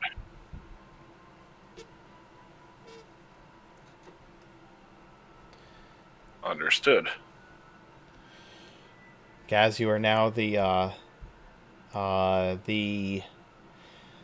would I say?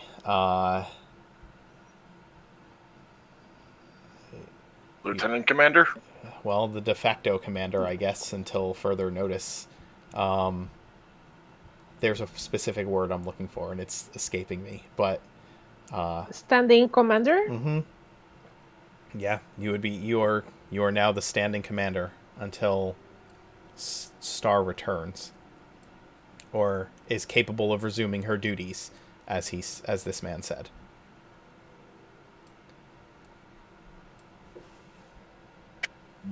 Unexpected, to say the least.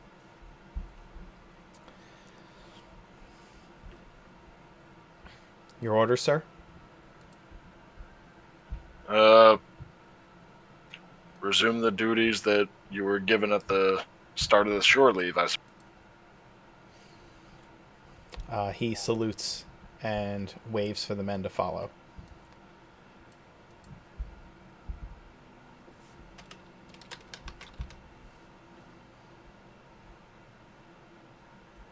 Kind of wish Urag had mentioned anything like this to me. Are you going to ask? Yeah, may as well. Okay. It's what? How far can you be? Within 1 mile. within 1 mile? That's right. You hear from Urag as you... So, did we establish that the Amberglow shop is within a mile of the docks? I think we did. Because the city's bigger than a mile. Oh, okay. So, but I think we can establish that. Or maybe we should establish that the... their shop is just outside, like somewhere outside of that mile, but the Whiskered Mistress is not. So en route to the Whiskered Mistress, if you reconnect with Urag and ask, then Urag will say that he has not seen the captain. She. Or she. Oh my gosh, I'm so sorry. I do that at least once a session. Basically the first time, and then you're good for the rest. I know that. She informs you that she has not seen or been given orders by the captain, as she has been maintaining guard over the ship. Oh, the prisoner specifically. Yep, exactly. She's probably able to have a full conversation with him, to come to think of it. Yeah. Oh, yeah. Yeah, because she can speak... Does she speak Orc or just Common? Common and Goblin. Common and Goblin. Okay. So probably like in Goblin then for him. Does... wargs naturally speak Common and Goblin, right? I think they speak Goblin naturally, and then Common is the one because of the Fine Steed. Okay. Yeah, because of the Fine Steed spell. Understood. Okay. Or the wording of it, rather. Gotcha. Okay. I mean, then again, you've mostly been speaking with Agranak in Common, in Orcish, but you've also spoken to him a little bit in Common, haven't you? A little bit, but aside from that, wargs speak in their own language in Goblin, and a few learn to speak Common as well. Okay. Okay. That's fine. It's just fluff anyway. Yeah, I was just thinking that I think the implication is that most wargs are ridden by goblins, right? Yeah. But I think that if this was an orcish warg, right? Then maybe it should speak orc rather than speaking goblin as its natural language. But I don't know if that's just because they are raised by goblins, or if they know that language. But it says they know their own language, goblin and common, right? Yeah, so presumably it'd be like warg as a separate language. Right. Okay, so then just replace goblin with orcish. We'll say that. Okay. Yeah, I think that makes sense. That if this is an orcish warg, then it would speak orc rather than goblin. So, in any event, you reach the Whiskered Mistress after a little bit. And the bar is tense. It's also out of the way. It's built out of the back. It's built out of the back half of a dockside warehouse, an old warehouse that doesn't seem to be used as a warehouse anymore, and half of it looks a little dark. And then the front half is the tavern. It's out of the way. It has a sign, a carved sign over the door that is the face of a beautiful young woman with cat whiskers or mouse whiskers growing out of her cheeks. And when you go inside, it is not exactly a place of comfort and luxury. It's a bit dirty. A rather large, matronly woman stands behind the bar. She has a deep frown on her face as she wipes the bar top with a dirty rag. A tall, thin, almost scrappy-looking sailor sits on a stool at the corner of the bar where he can easily see the door. Those of you who are very, very astute can notice that there is a heavy crossbow hanging below the bar right by his leg. In easy reach. The bar is filled mostly with sailors and a few of your men who have made their way there, having caught wind of the offer, or the ones that you may have shared it with.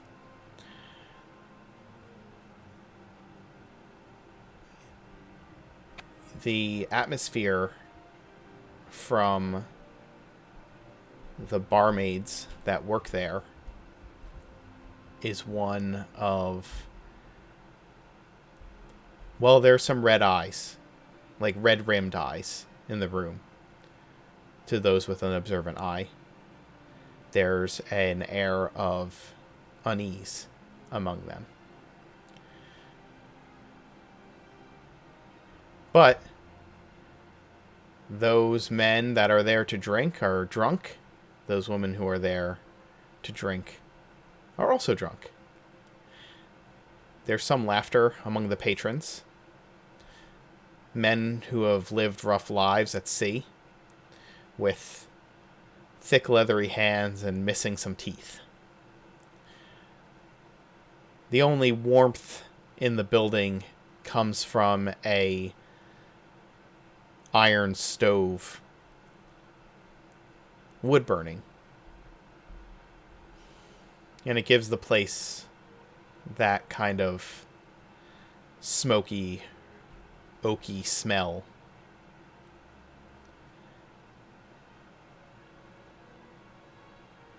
And this is the Whiskered Mistress. You notice that several of the barmaids who are wearing clothes that are a bit more revealing than you would expect of a barmaid, have tattoos that look like the sign out front on their right shoulder blade as well.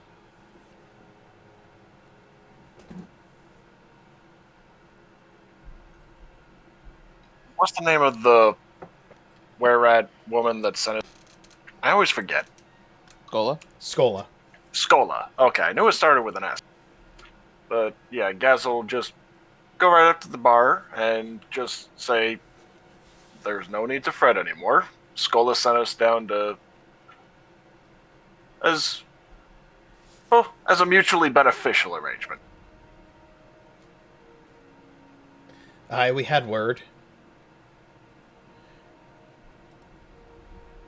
Is it just me? Is it always this somber in here, or is it just given the circumstances of the past couple?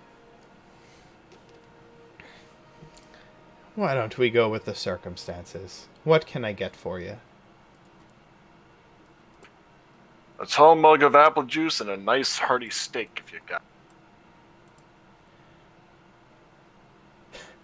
She smiles this humorless smile. Mister, does this look like the place that'll carry apple juice and steak? Well, after being in the desert for a decade, I was hoping for the former. Well, can't say I can't accompany you. Susie! And, like a younger girl comes over and she flips her a coin. Go run up to the market, grab some apple juice. I know it's late, but you might be able to find a bar that's open that carries it. Bring it on back for this gentleman. Didn't mean to put you out that much. Skola sent word that you did us a solid.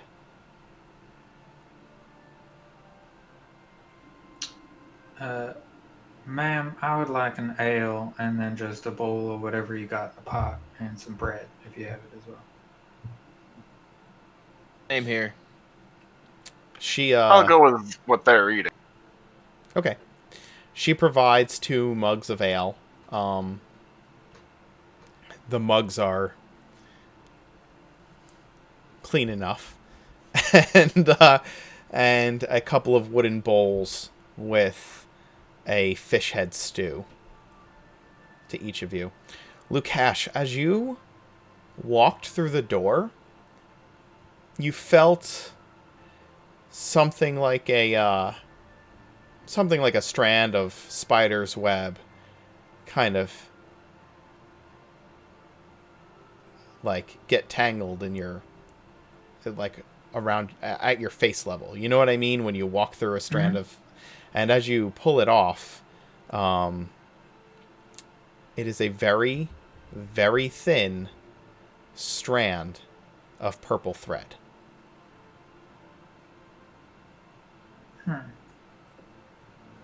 Is that supposed to, and this is me, Brett the player, asking, is that supposed to mean something to me? It is,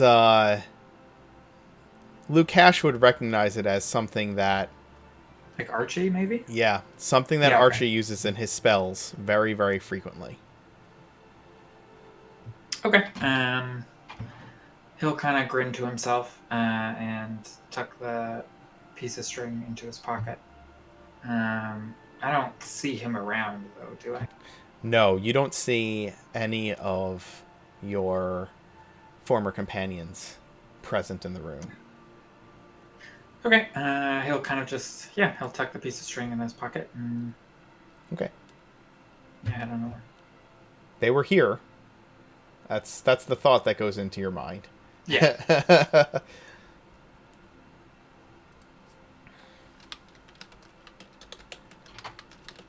Okay, so I suppose, like, once we have our food and our ale, Lukash is going to be kind of just keeping an eye out and an ear out for anything that might be suspicious.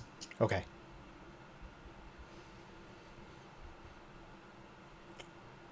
Don't suppose either of you have picked up any tricks regarding storytelling or music. I'm more of a No. card man myself.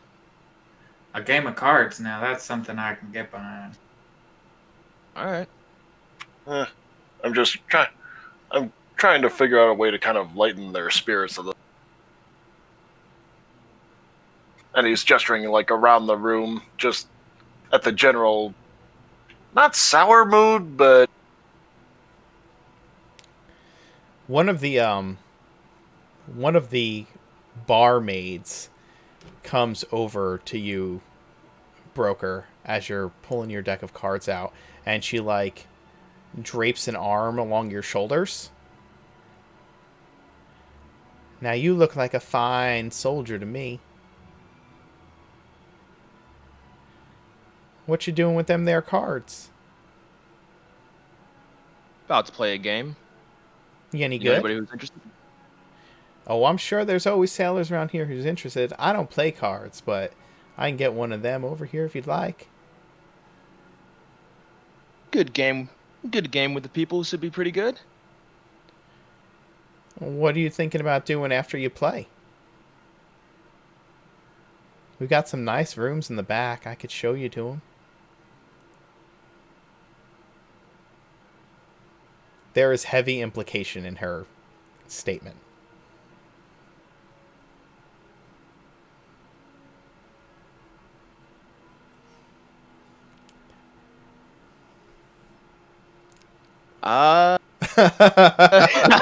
Complete speechlessness.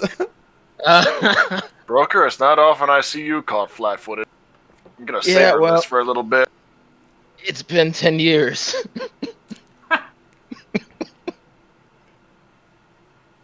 10 years ain't nothing cheap. So If Yeah, hey, you do what you gotta do, man. We can kind of keep watch out here if you want. if I'll stay with the game for now. Well, thank you. well, all right. Now, if I'm not what you're looking for, there are plenty of girls here who would be happy to help you out. And she pats you on the she like pats you on the cheek and walks away. I appreciate it. Thank you.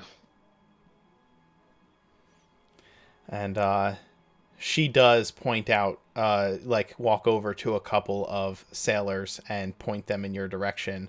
Um, and they shrug and walk over. What game of cards you playing?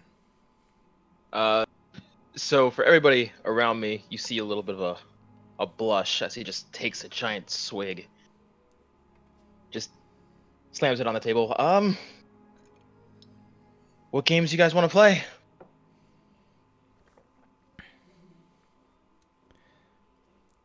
Gaz will take that opportunity to kind of polish off his meal and juice and stand up to let one of the sailors. Okay. They so they said they'll play whatever it is you're intent on playing, and they sit down with you. Um, and you start a game. You start a game of cards. What is it that you're good at? What game do you want to throw down? I am good at. I have a 3 dragon ante set. Okay. So that's the Lukash, game we're gonna play. Lukash, what are you what's your game of choice? Um, let's see. I guess I don't have proficiency in that. The only thing I have proficiency in is dice. Oh, okay. But I can, yeah, he'll just kind of like wing it and play along. Sure, cool. So yeah, you guys get into a game of cards, deal them out. Lukash, you're keeping an eye out on things, and at one point you watch as one of the girls um, is given some coin, which she's not shy about where she puts them, and walks a sailor to a essentially a bookshelf covered in dusty, cobweb covered old trinkets, and looks around real quick to see if anyone's watching. Doesn't really catch you watching out of while your eyes are behind your cards, and she kind of pulls open the bookshelf just enough that her and the sailor can slip behind it, and then shuts it closed. Yeah.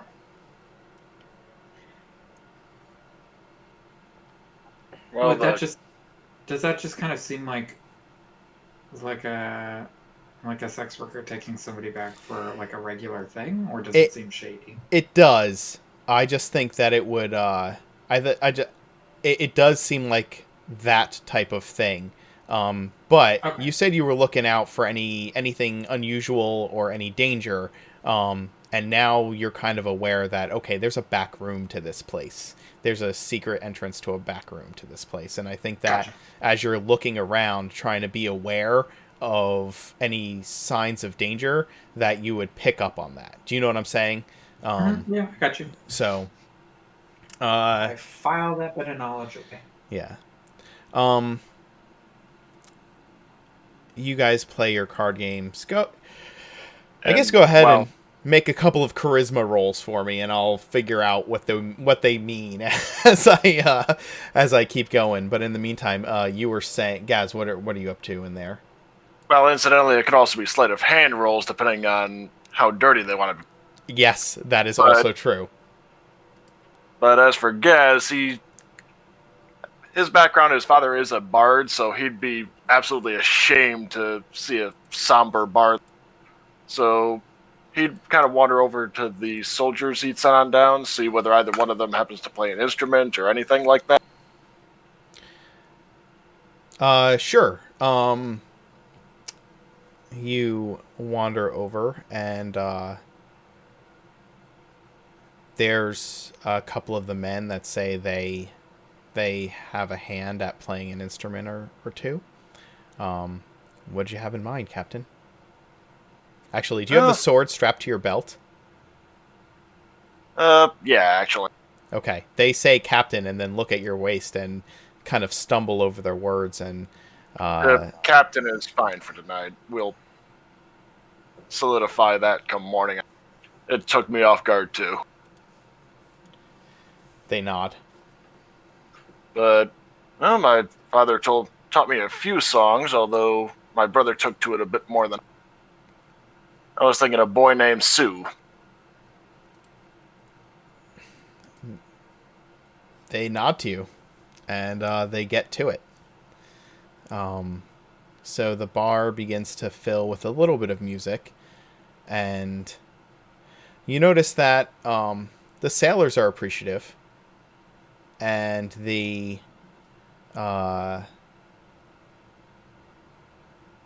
sailors are appreciative, but the man and the woman tending bar and the man sitting at the corner of the bar, he scowls at you, and her frown is just kind of not budging. And the girls who are still working the tables are they're a bit lighter in their movements, but you could tell there's still something weighing on them.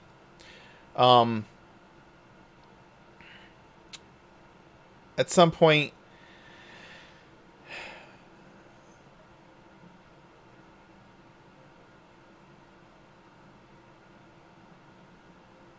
in the night, the sailors begin to eventually either pass out or slip back into that back room or leave the bar, kind of file out. Even the couple of your men who were playing instruments, they get ready to head back to the skiff after some time. I'm not sure how long you're planning on staying, but things slowly unwind throughout the night.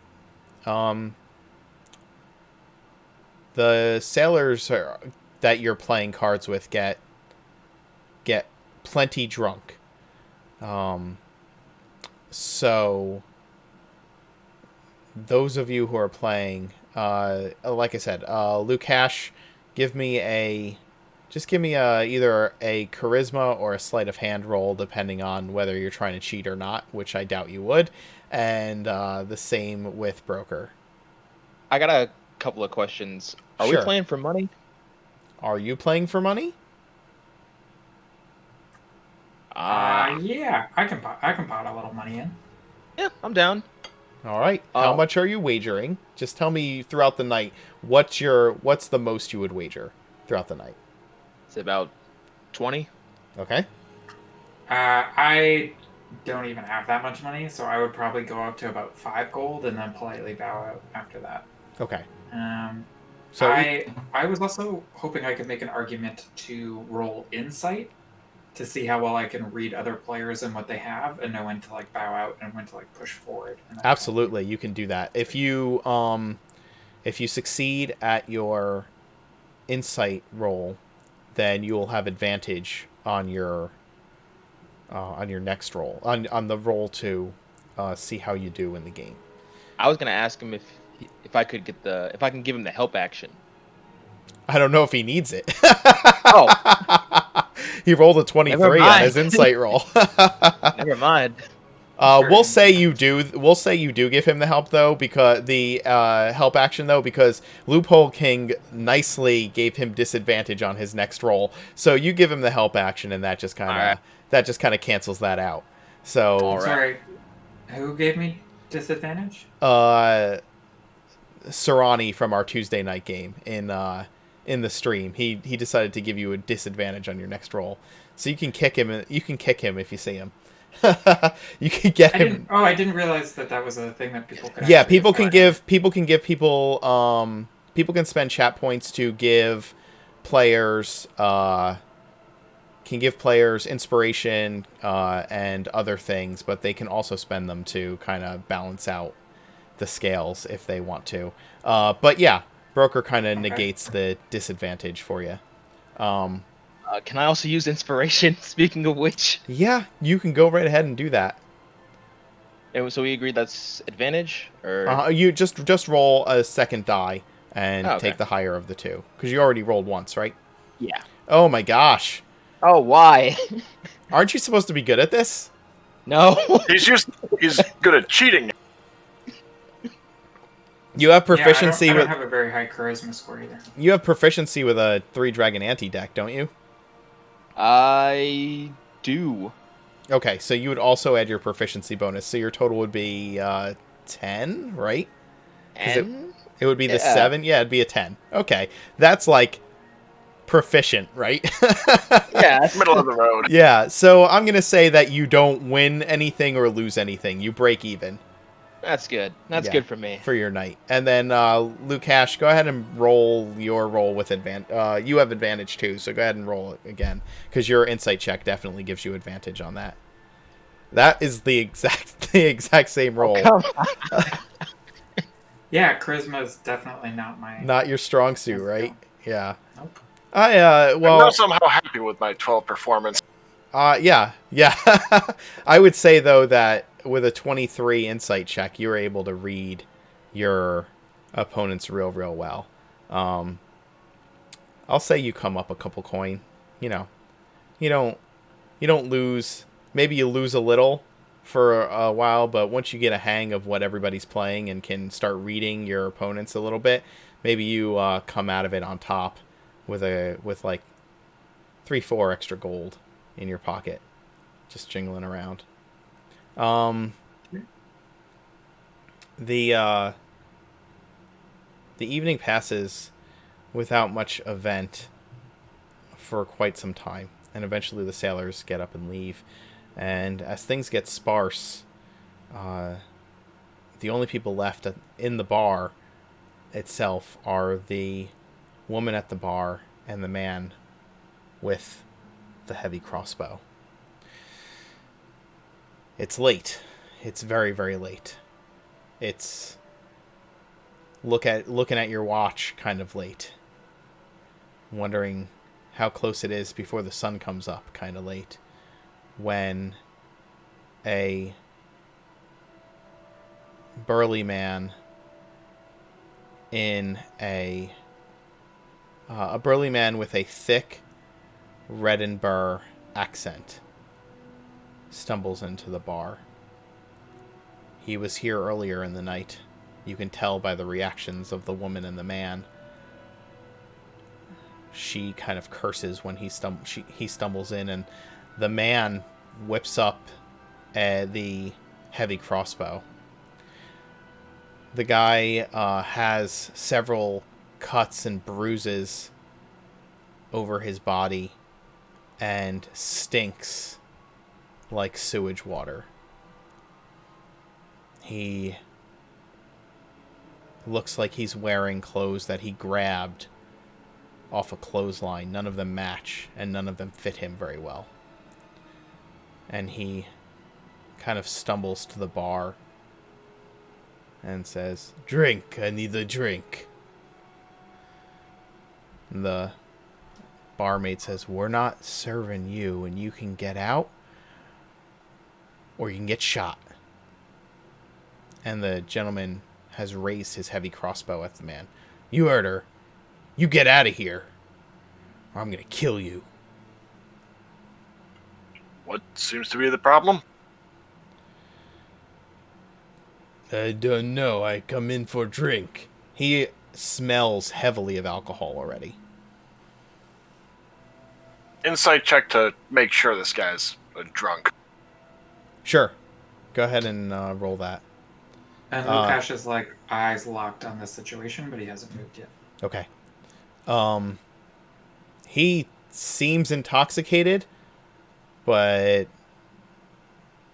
he has got the signs of violence all over him. Kind of, Go ahead. I walk up to him. It's like, all right, man, let's calm down a little bit here. Are you like putting a hand on him, or are you just kind of walking close up to him? Kind of close to him, trying to be cautious, but trying to calm him down. I just want drink.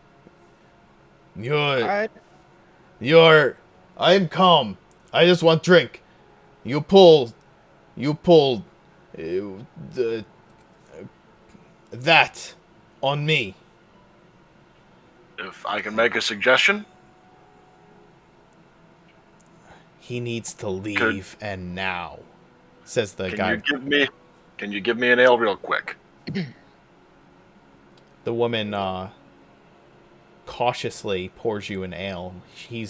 Her eyes are locked on this guy, and she's trembling as she pours the ale. Like, you All see right. her trembling, and she passes it to you.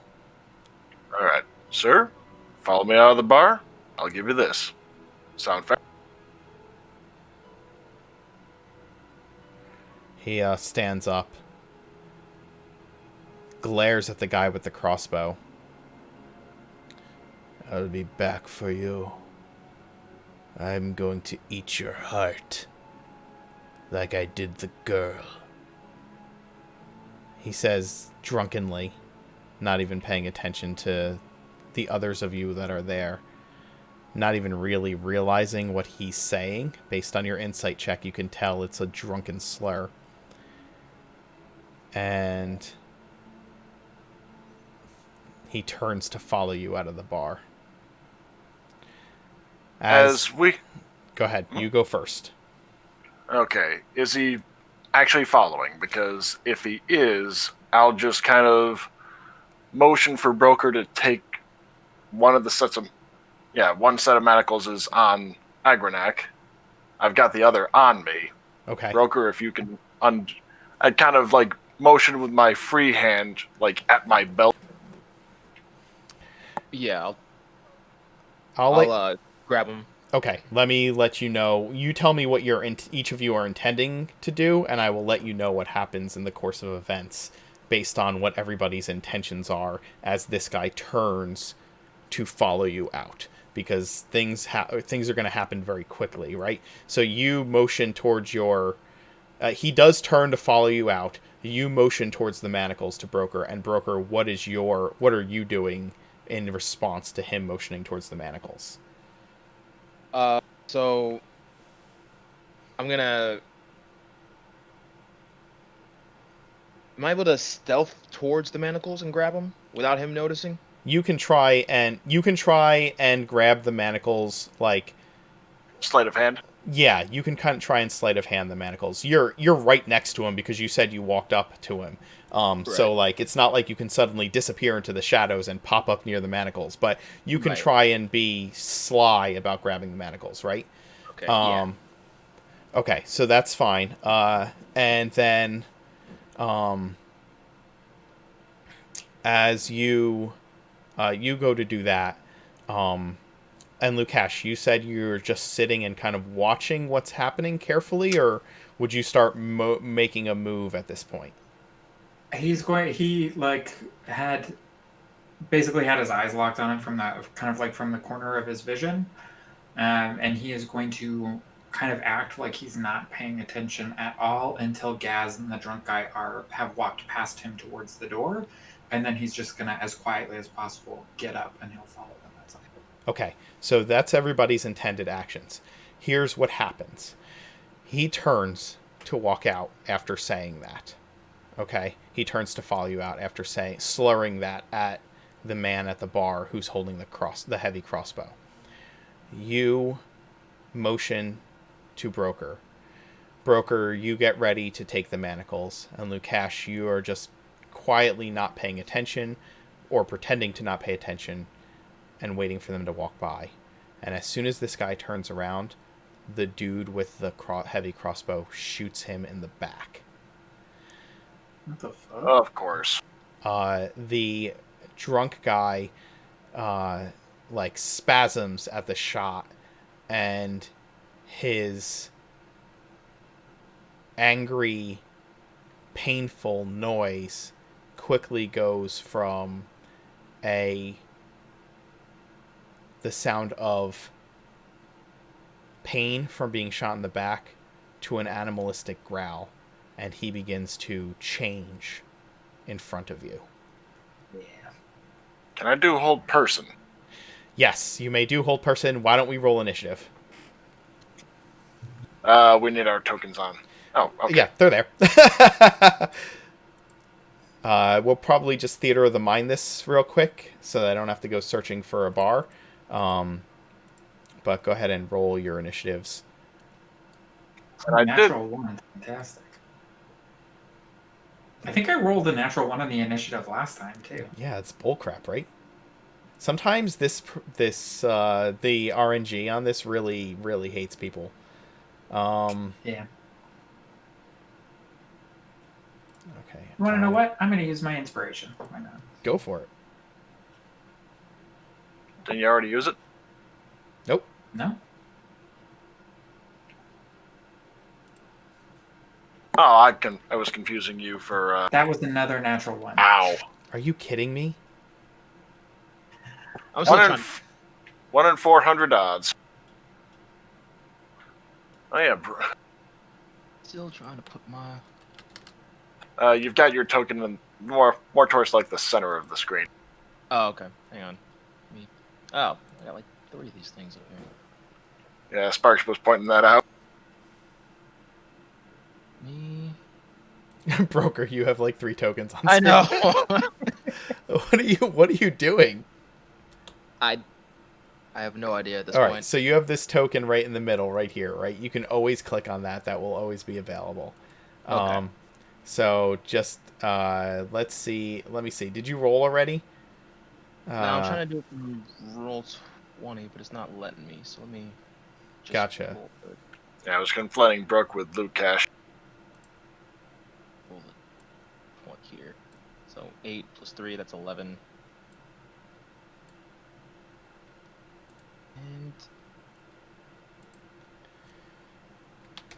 And he gets to go before I do because of the agility. Well, yes, but his action is transforming into a werewolf. So. Oh no, I meant broker. Oh yeah. Broker is Broker also on 11? Yeah. All right. So.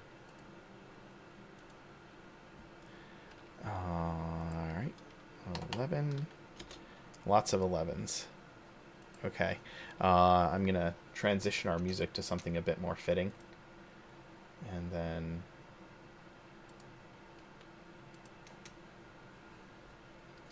we'll go from there.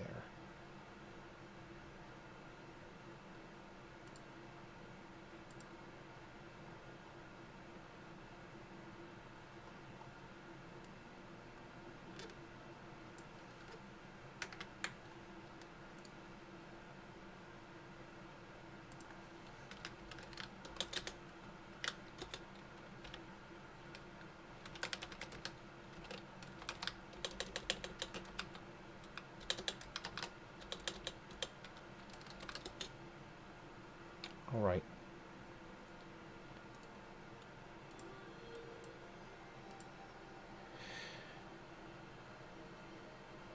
The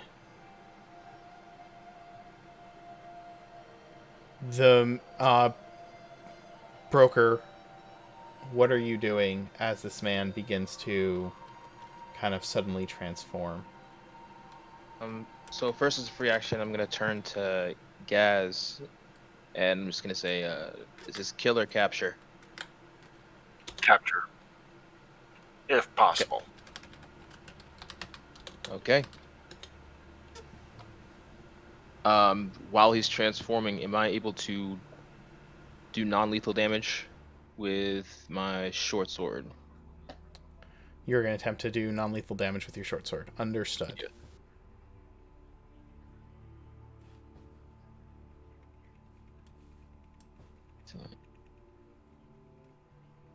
Also, you can do lethal damage, and I can just do lay on hands right after he's gone down. Oh yeah, that works too. Okay. By chance, is your short sword magical or anything? Or is it just a normal short sword? It is a normal short sword. Okay. You strike this creature with your short sword, and you watch as it sinks deep into the creature. The crossbow bolt is stuck in him, and you see that blood is oozing out of the wound.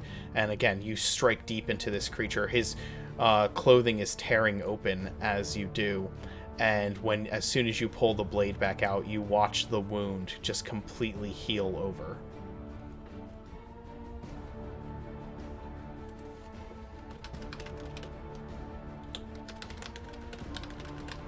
Gaz, to answer your question, yes, the sword would requires attunement for you to get the benefits. However, it would still be considered magical for attacks, even if you don't get the benefits. Does that make sense? Yep. Okay. But yeah, you watch as Broker's blade enters deep into this thing. Like, it enters right where the liver would be. And you know that would do just unfathomable damage to the human body. But as he pulls it out, the wound literally seals almost around the blade as it heals up. Am I able to take the blade? I'm sorry, go ahead. Go ahead. Am I able to take the blade out? Oh, yeah. It's just like... It's sealing just as quickly as as it's being pulled out, right? Right. I'm gonna. I've got something for you. I'm gonna give Gaz the help action. I'm just gonna be like, I've got no info for this. Good luck. The werewolf's action is to complete his transformation into a human wolf hybrid that stands almost a foot taller than Gaz, even. And he growls, "Son of a bitch shot me!" And then that's actually his action to transform. So it would then go directly to you, Gaz, after that. Okay, bonus action.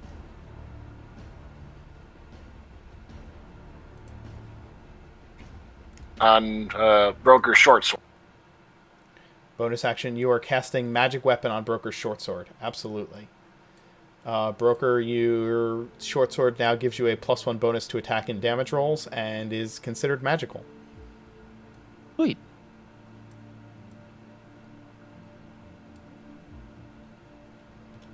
That is a bonus action, so what are you doing with your action, sir? That's what I'm pondering, and I think I will go with... Going with what? Grovel. You command him to grovel. Okay. Cannot cast 2 spells in a single Yeah, turn. you can cast, if you cast a bonus action spell, you can only cast a cantrip as an action. Yep. I'm always going with the half-caster class, so anyway. I guess I get out the longsword and my shield. Okay. I think that constitutes an action, or would that be the move? I think because you're pulling both the longsword and the shield, it would count as an action. If you just pulled the longsword, you could attack with it, I believe. Yeah, I want to be able to... Actually, can I then taunt him, like, try and intimidate, sort of? Sure, you can taunt him as a free action. That's fine. Lukash, Brett, were you going to say something? I was just going to say, for clarification, you're allowed 1 free item interaction per round. So Right. you can draw the longsword and attack with it this round, and then next round draw your shield if you needed to. You could do that. Without it affecting any of your other actions.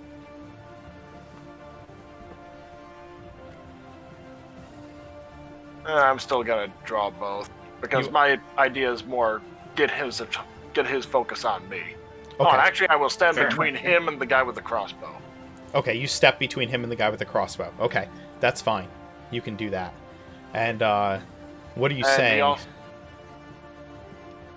What is your taunt? if you want to get to him, you'll have to go through me first. Nice. And incidentally, he does need to make a wisdom saving, or try a wisdom saving. Against your intimidation?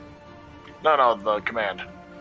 Oh no. No. He Never did. You mind. didn't get the That's cast right, command. Yep. Yeah. Your action was to pull your weapons. Okay. Lukash. Lukash is going to use his item interaction to draw his greatsword, and then he is going to charge at the werewolf. And as he's doing so, he's going to use his bonus action to manifest his echo on the other side of it. So they're on either side, and he is going to attack it. Okay. He is surrounded by Gaz and your echoes, and Broker. Go ahead and make your attack. Okay. Uh, 14? yeah. You slam home the greatsword, the whistling song playing through the weapon like an instrument as it slams home. So that is actually 11 points of slashing damage. Right, because I you just get have to great reroll weapon one. fighter, right? Yeah. Correct. All right. Dealing And 11. I'm going- Oh, I'm sorry. Go ahead. No, go ahead. I just said you deal 11 points of damage to the werewolf. Cool. I'm going to take my second attack. Yes, you do.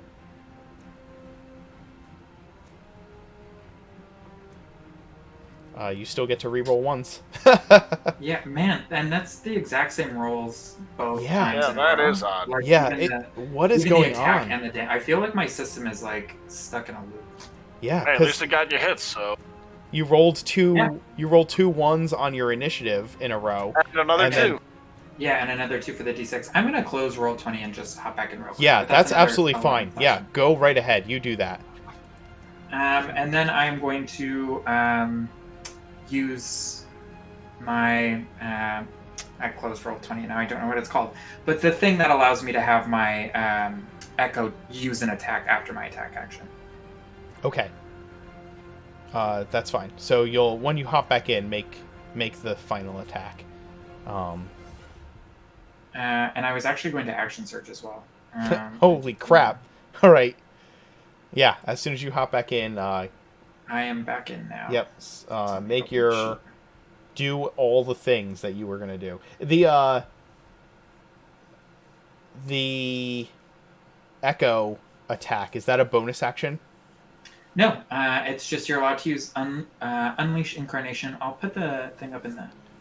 There it is. So Thank we you. go. Unleash Incarnation is anytime that I make an attack, I can get one additional melee attack that originates from my echo position by using this, and Wow. I get a number of them per long rest equal to my Constitution modifier. That's crazy. So 3 times per long rest, or however many times you have Constitution, up to 4 times per long rest, or 5 times per long rest. You can do that depending on your Constitution modifier. That's sick. That's crazy. Yeah, it's juicy. So that's a 22 for 17. Jesus. Yeah. Your third strike slams into the creature, and you just the others of you who are in the bar see just a flurry of attacks and an almost mirror-like motion between Lukash and his echo as the blade slams into this creature, cutting off. You see like limbs go flying as this creature is just hacked by this magical greatsword that is whistling a almost mournful song with each blow. The creature is incredibly injured and almost ready to try to crawl for the door in the way that it looks. Okay, I'm going to switch to non-lethal then for the action surge. Okay.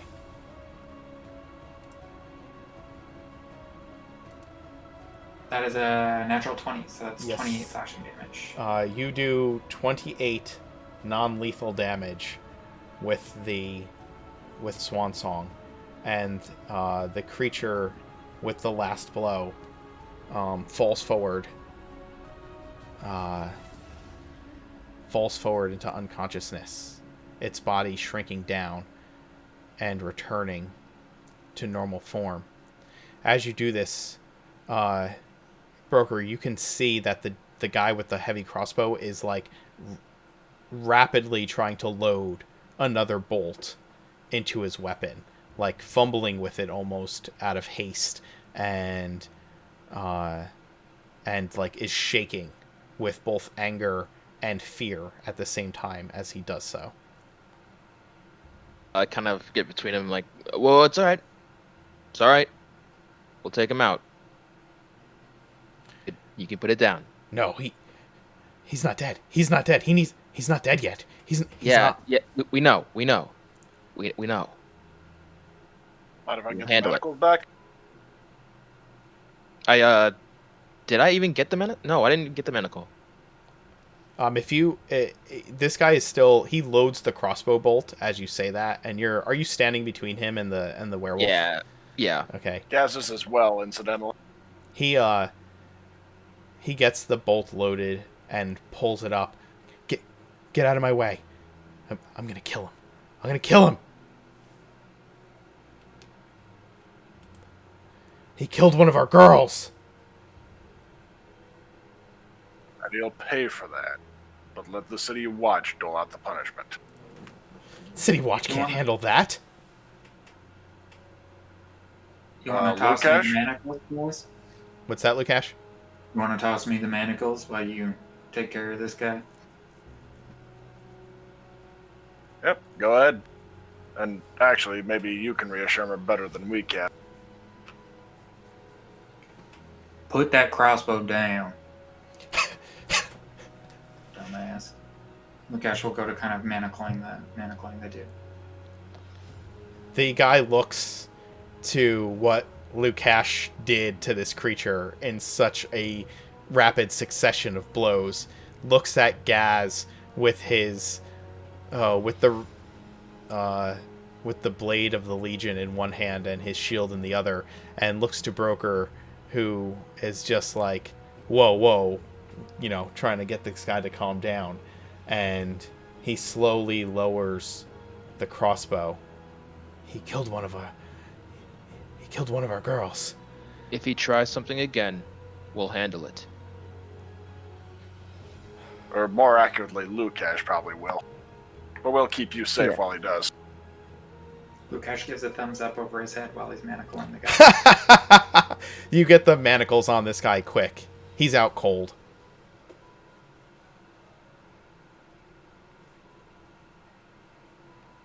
Man, you made short work of him. Lukash was showing off. He was trying to kind of like impress the people that will be employing him from this point forward. Nice.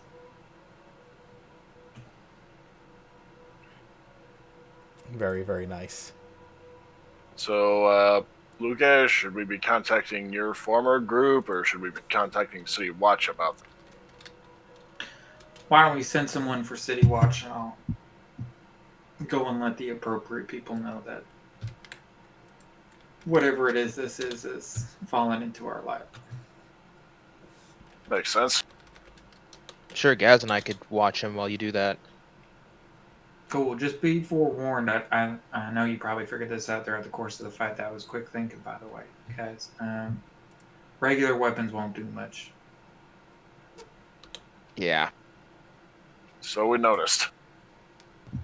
And they are mighty feisty when they get angry. They have a reason to be. But anyways, I'm going to run off and let some people know. I'll be back in a couple minutes. Sounds good. We'll stand watch here. If you need any help, just scream at the top of your lungs. In a battle cry, naturally. Yeah. He hustles up the door. I turn to Gaz, just kind of whisper under my breath, you probably think I'm a hypocrite. what? Never mind. You follow orders. Nothing hypocritical about that.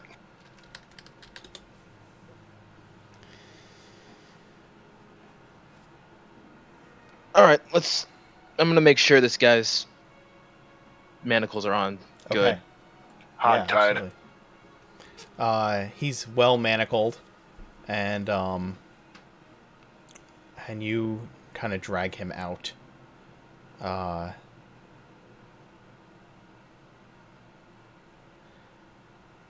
You're gonna you drag him out. The air about the two people at the bar is the woman at the bar. As soon as you like have dispatched this guy and convince the gentleman with the crossbow to lower his weapon, she just bursts into tears, um, and he runs around the bar, putting the crossbow down on the bar, and begins consoling the woman. And you drag this dude out. Lukash, you head to find the appropriate people. It doesn't actually take you long. Are you gonna dead drop about this? Would that be what you do? I don't think I have the time to dead drop, right? Like, Yeah. we have the person actually in manacles with us right now. So I think I would go and I would maybe go and speak to somebody at the dance and be like, do you want me to speak to the watch, or do you want to just take care of this yourself?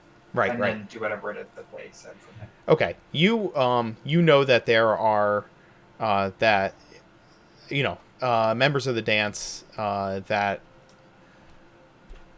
they're out and about, right? You don't have to go all the way back to the manor. You know the routes. Some of them patrol essentially throughout the night, and you're able to find one of the hunters with ease,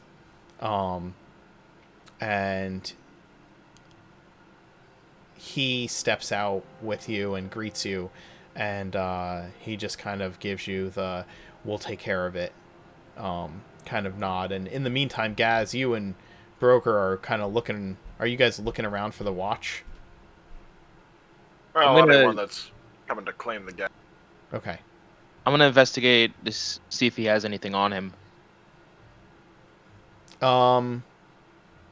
He has a. He does. He does have something on him. He's got some coin. He has. Let's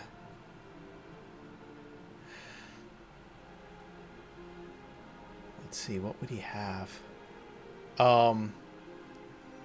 His hands are covered in blood. I'll tell you that right now. It just looked like dirt before, but now that you have a closer look at his hands, it's not dried mud or anything like that. It's like rust colored, rust colored blood in the cracks of his fingers and under his fingernails and stuff like that. And there's you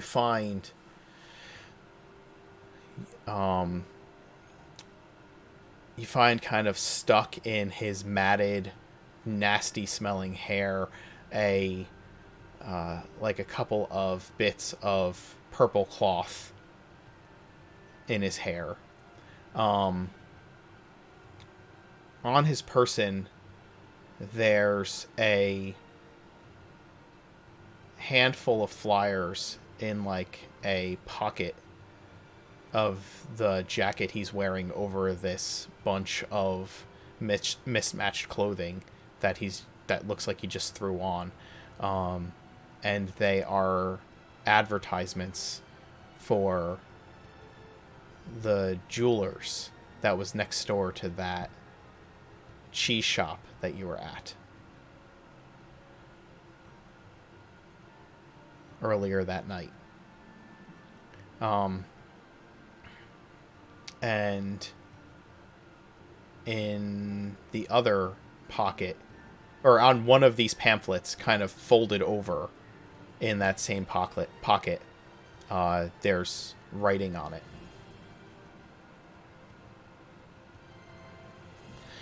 What's it say?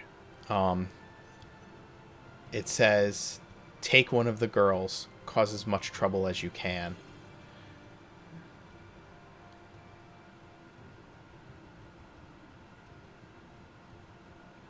That's it. That's it.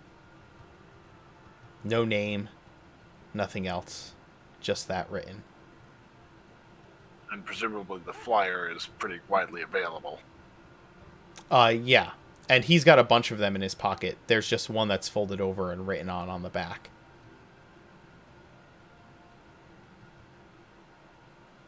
Lovely. Seems we managed to step foot right into a conspiracy. As if we don't have enough on our plate. If you can watch this guy some more, I can go talk to the two inside. Yep. Lukash, you return as Broker's heading back inside, along with the member of the dance that you found. A couple of others, they don't normally travel the night alone, right? So a couple of others have slipped out of the shadows as you are leading him to the werewolf, and they follow. As they get closer, they all kind of like you've seen members do this before when they know that they're gonna be speaking with outsiders during an incident, and you see them they kind of flip their long leather jackets inside out, and they have and on the inside they have patches with the with like the crest of the city watch sewn onto the breast and the shoulder as they approach. Gaz, I found some members of the City Watch. They're here to help. Well, apparently this goes a little deeper than we thought. Did Broker take the flyer with him, or did he leave it here? Broker, I probably would have shared the information with Gaz. would you have left the flyer outside, or would you have taken it inside the bar with you though? I'd leave it with Gaz. Okay. Then, yeah, I'd hand that over to Lukash so he could look. Seems like someone was holding his leash. Yeah, he'll look it over and pass it off to one of the members of the City Watch. Does this sound like anything y'all have been looking into lately? This grim looking man takes the paper, looks it over. Lukash, or not, I'm sorry, Gaz, go ahead and make an insight roll for me as you're watching this guy look over the paper. Okay. He does not, other than the coat, he does not look anything like a city watchman. But he looks over the paper and nods and says, "Yeah, we've been working something like this. We think the ringleader was caught, or we think whoever was holding his leash, we think we took care of it already." Okay. You're picking So up the how scraps. did he slip the net? Rookies. And he pockets the paper. Well, is there any other ones that slipped the net, or is this the last one? We were only looking for one. Assailant. Okay, we'll look no further. They nod. We can take it from here, sir. Yeah, I expect that you can. Feel free, boys. Be safe out there. They nod. They grab the guy under each arm, if you let them, Lukash. Oh my god. Why do I keep Yes. doing that? Because Both half-orcs. it's because Not all yeah, half orcs are the same. not Mark. all half orcs are the same. It's because you're the one who's been primarily talking, so that's why. You know what? All half orcs are the same. You know How dare the you. the Orad Racist. the Orad are racist, and like I wrote the material from their perspective, so I'm so sorry. uh, yeah, Gaz. If you let them, they walk up and take this guy under each arm and kind of lift him. Once they're away, Gaz will turn to Lukash and just go, I presume that those were members of your former organization. The one's disguise needs quite a bit of work. I have worked with them before, and I do not know what you mean. Broker, while this is going on, you go inside to speak with the bartender and the man hugging her. What do you kind of say? I walk up to him. Are you two all right? He nods. We'll be. He gone? Yeah. I'll take a quick look, make sure. Okay. Is he fairly out of view, or is they still there? Yeah. He's fairly out of view. Okay. Yeah, looks like it. We'll be If you alright. don't, all right. If you don't mind, I'd like to ask a few questions. What do you want? Is he a regular here? The woman shakes her head. She's still, like, buried in the guy's arms, but she kind of shakes her head. No. Showed up tonight. Took one of the girls out. Younger one. She was too naive. I think he offered her more money than she would have gotten staying here to leave with him. See. We found out later she turned up dead. She was floating in the sewer, the woman says, continues crying into the man's chest. First, before I continue, I'm sorry. Sorry for your loss. The man nods. Thank you.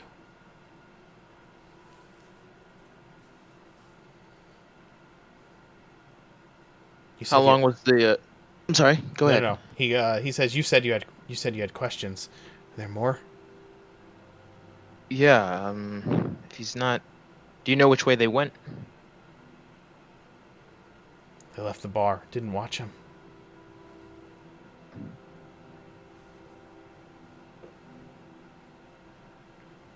Other than him, has anybody else been stirring up trouble as of late? Or is this just like a Just happened. not even? Just I'm happened sorry, tonight. Just happened tonight.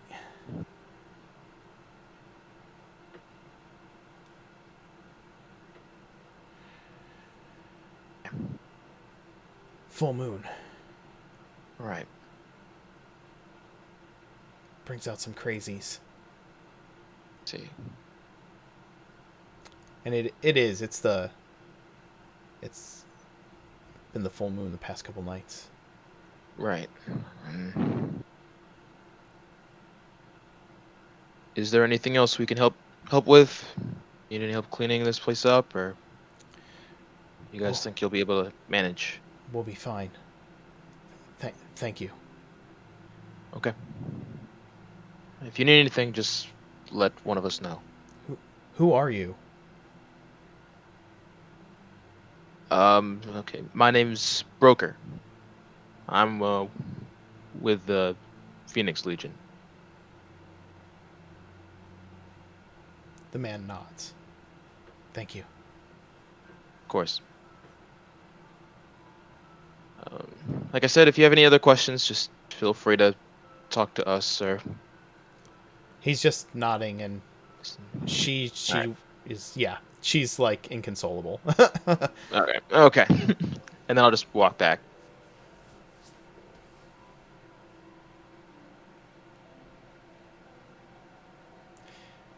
You you meet Lukash Yeah. and Gaz out front, and you kind of see the candles get blown out in the bar, and you hear a lock click into place behind you. Can't help but wonder what would have happened if we weren't here. Can only imagine. I expect most of the people in that bar probably would have died. Meaning just those two. Well, glad we took her up on her offer. Yeah. Me too. And yeah, maybe just those two. If he had stopped in the main room and had traveled further in. True. Werewolves are tough to take down, vicious, dangerous. You could have fooled me. They usually travel in packs. And with that ominous statement, I think we'll end it a little early tonight and end it right there, with Lukash saying, "Usually they travel in packs," and Oh shit. we'll end it with that for tonight. I hope you all had fun, and Yeah. I hope you folks at home watching the stream enjoyed it. We'll be back next week with a company of fools. I think there's a little bit more questions than answers left for the group of them. And in the morning, they're going to have to figure out the logistics with Captain Card. And hopefully Star will be back next week to join us. She's been under the weather the past couple of weeks. But in the meantime, we've been going forward. Again, thanks for joining us. You can find out more about everything and our schedule and information about the stream, me, down below. We're going to have a wiki up with some information so you can catch up on the episodes that you may have missed in the near future. If you'd like to watch them, they're all on YouTube. Check that out. But yeah, thanks for watching, everybody. Have a good night. We'll see you next week. Also, tomorrow night, we're streaming Dark and Hungry God Arises. So jump in on that as well. Have a good night, everyone. Good night. All right. Night.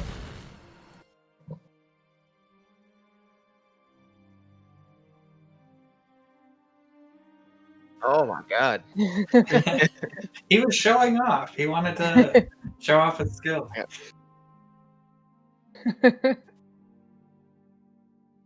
Right.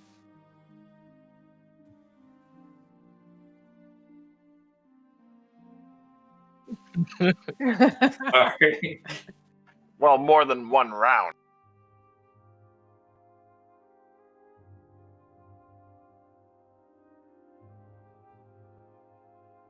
Yeah. Yes. Oh, Gaz still needs to have that conversation with Spark. And that conversation about taking over Grovhaire kind of went a lot different in my head. Oh yeah. Kind of like, oh man. Well, that's part of being like in character and on the spot. Right. How did you think it was going to go? I'm curious. Well, normally, so I had a bunch of stuff written down, and then when we finally started, it was just like, yeah, this did not go the way I thought it would.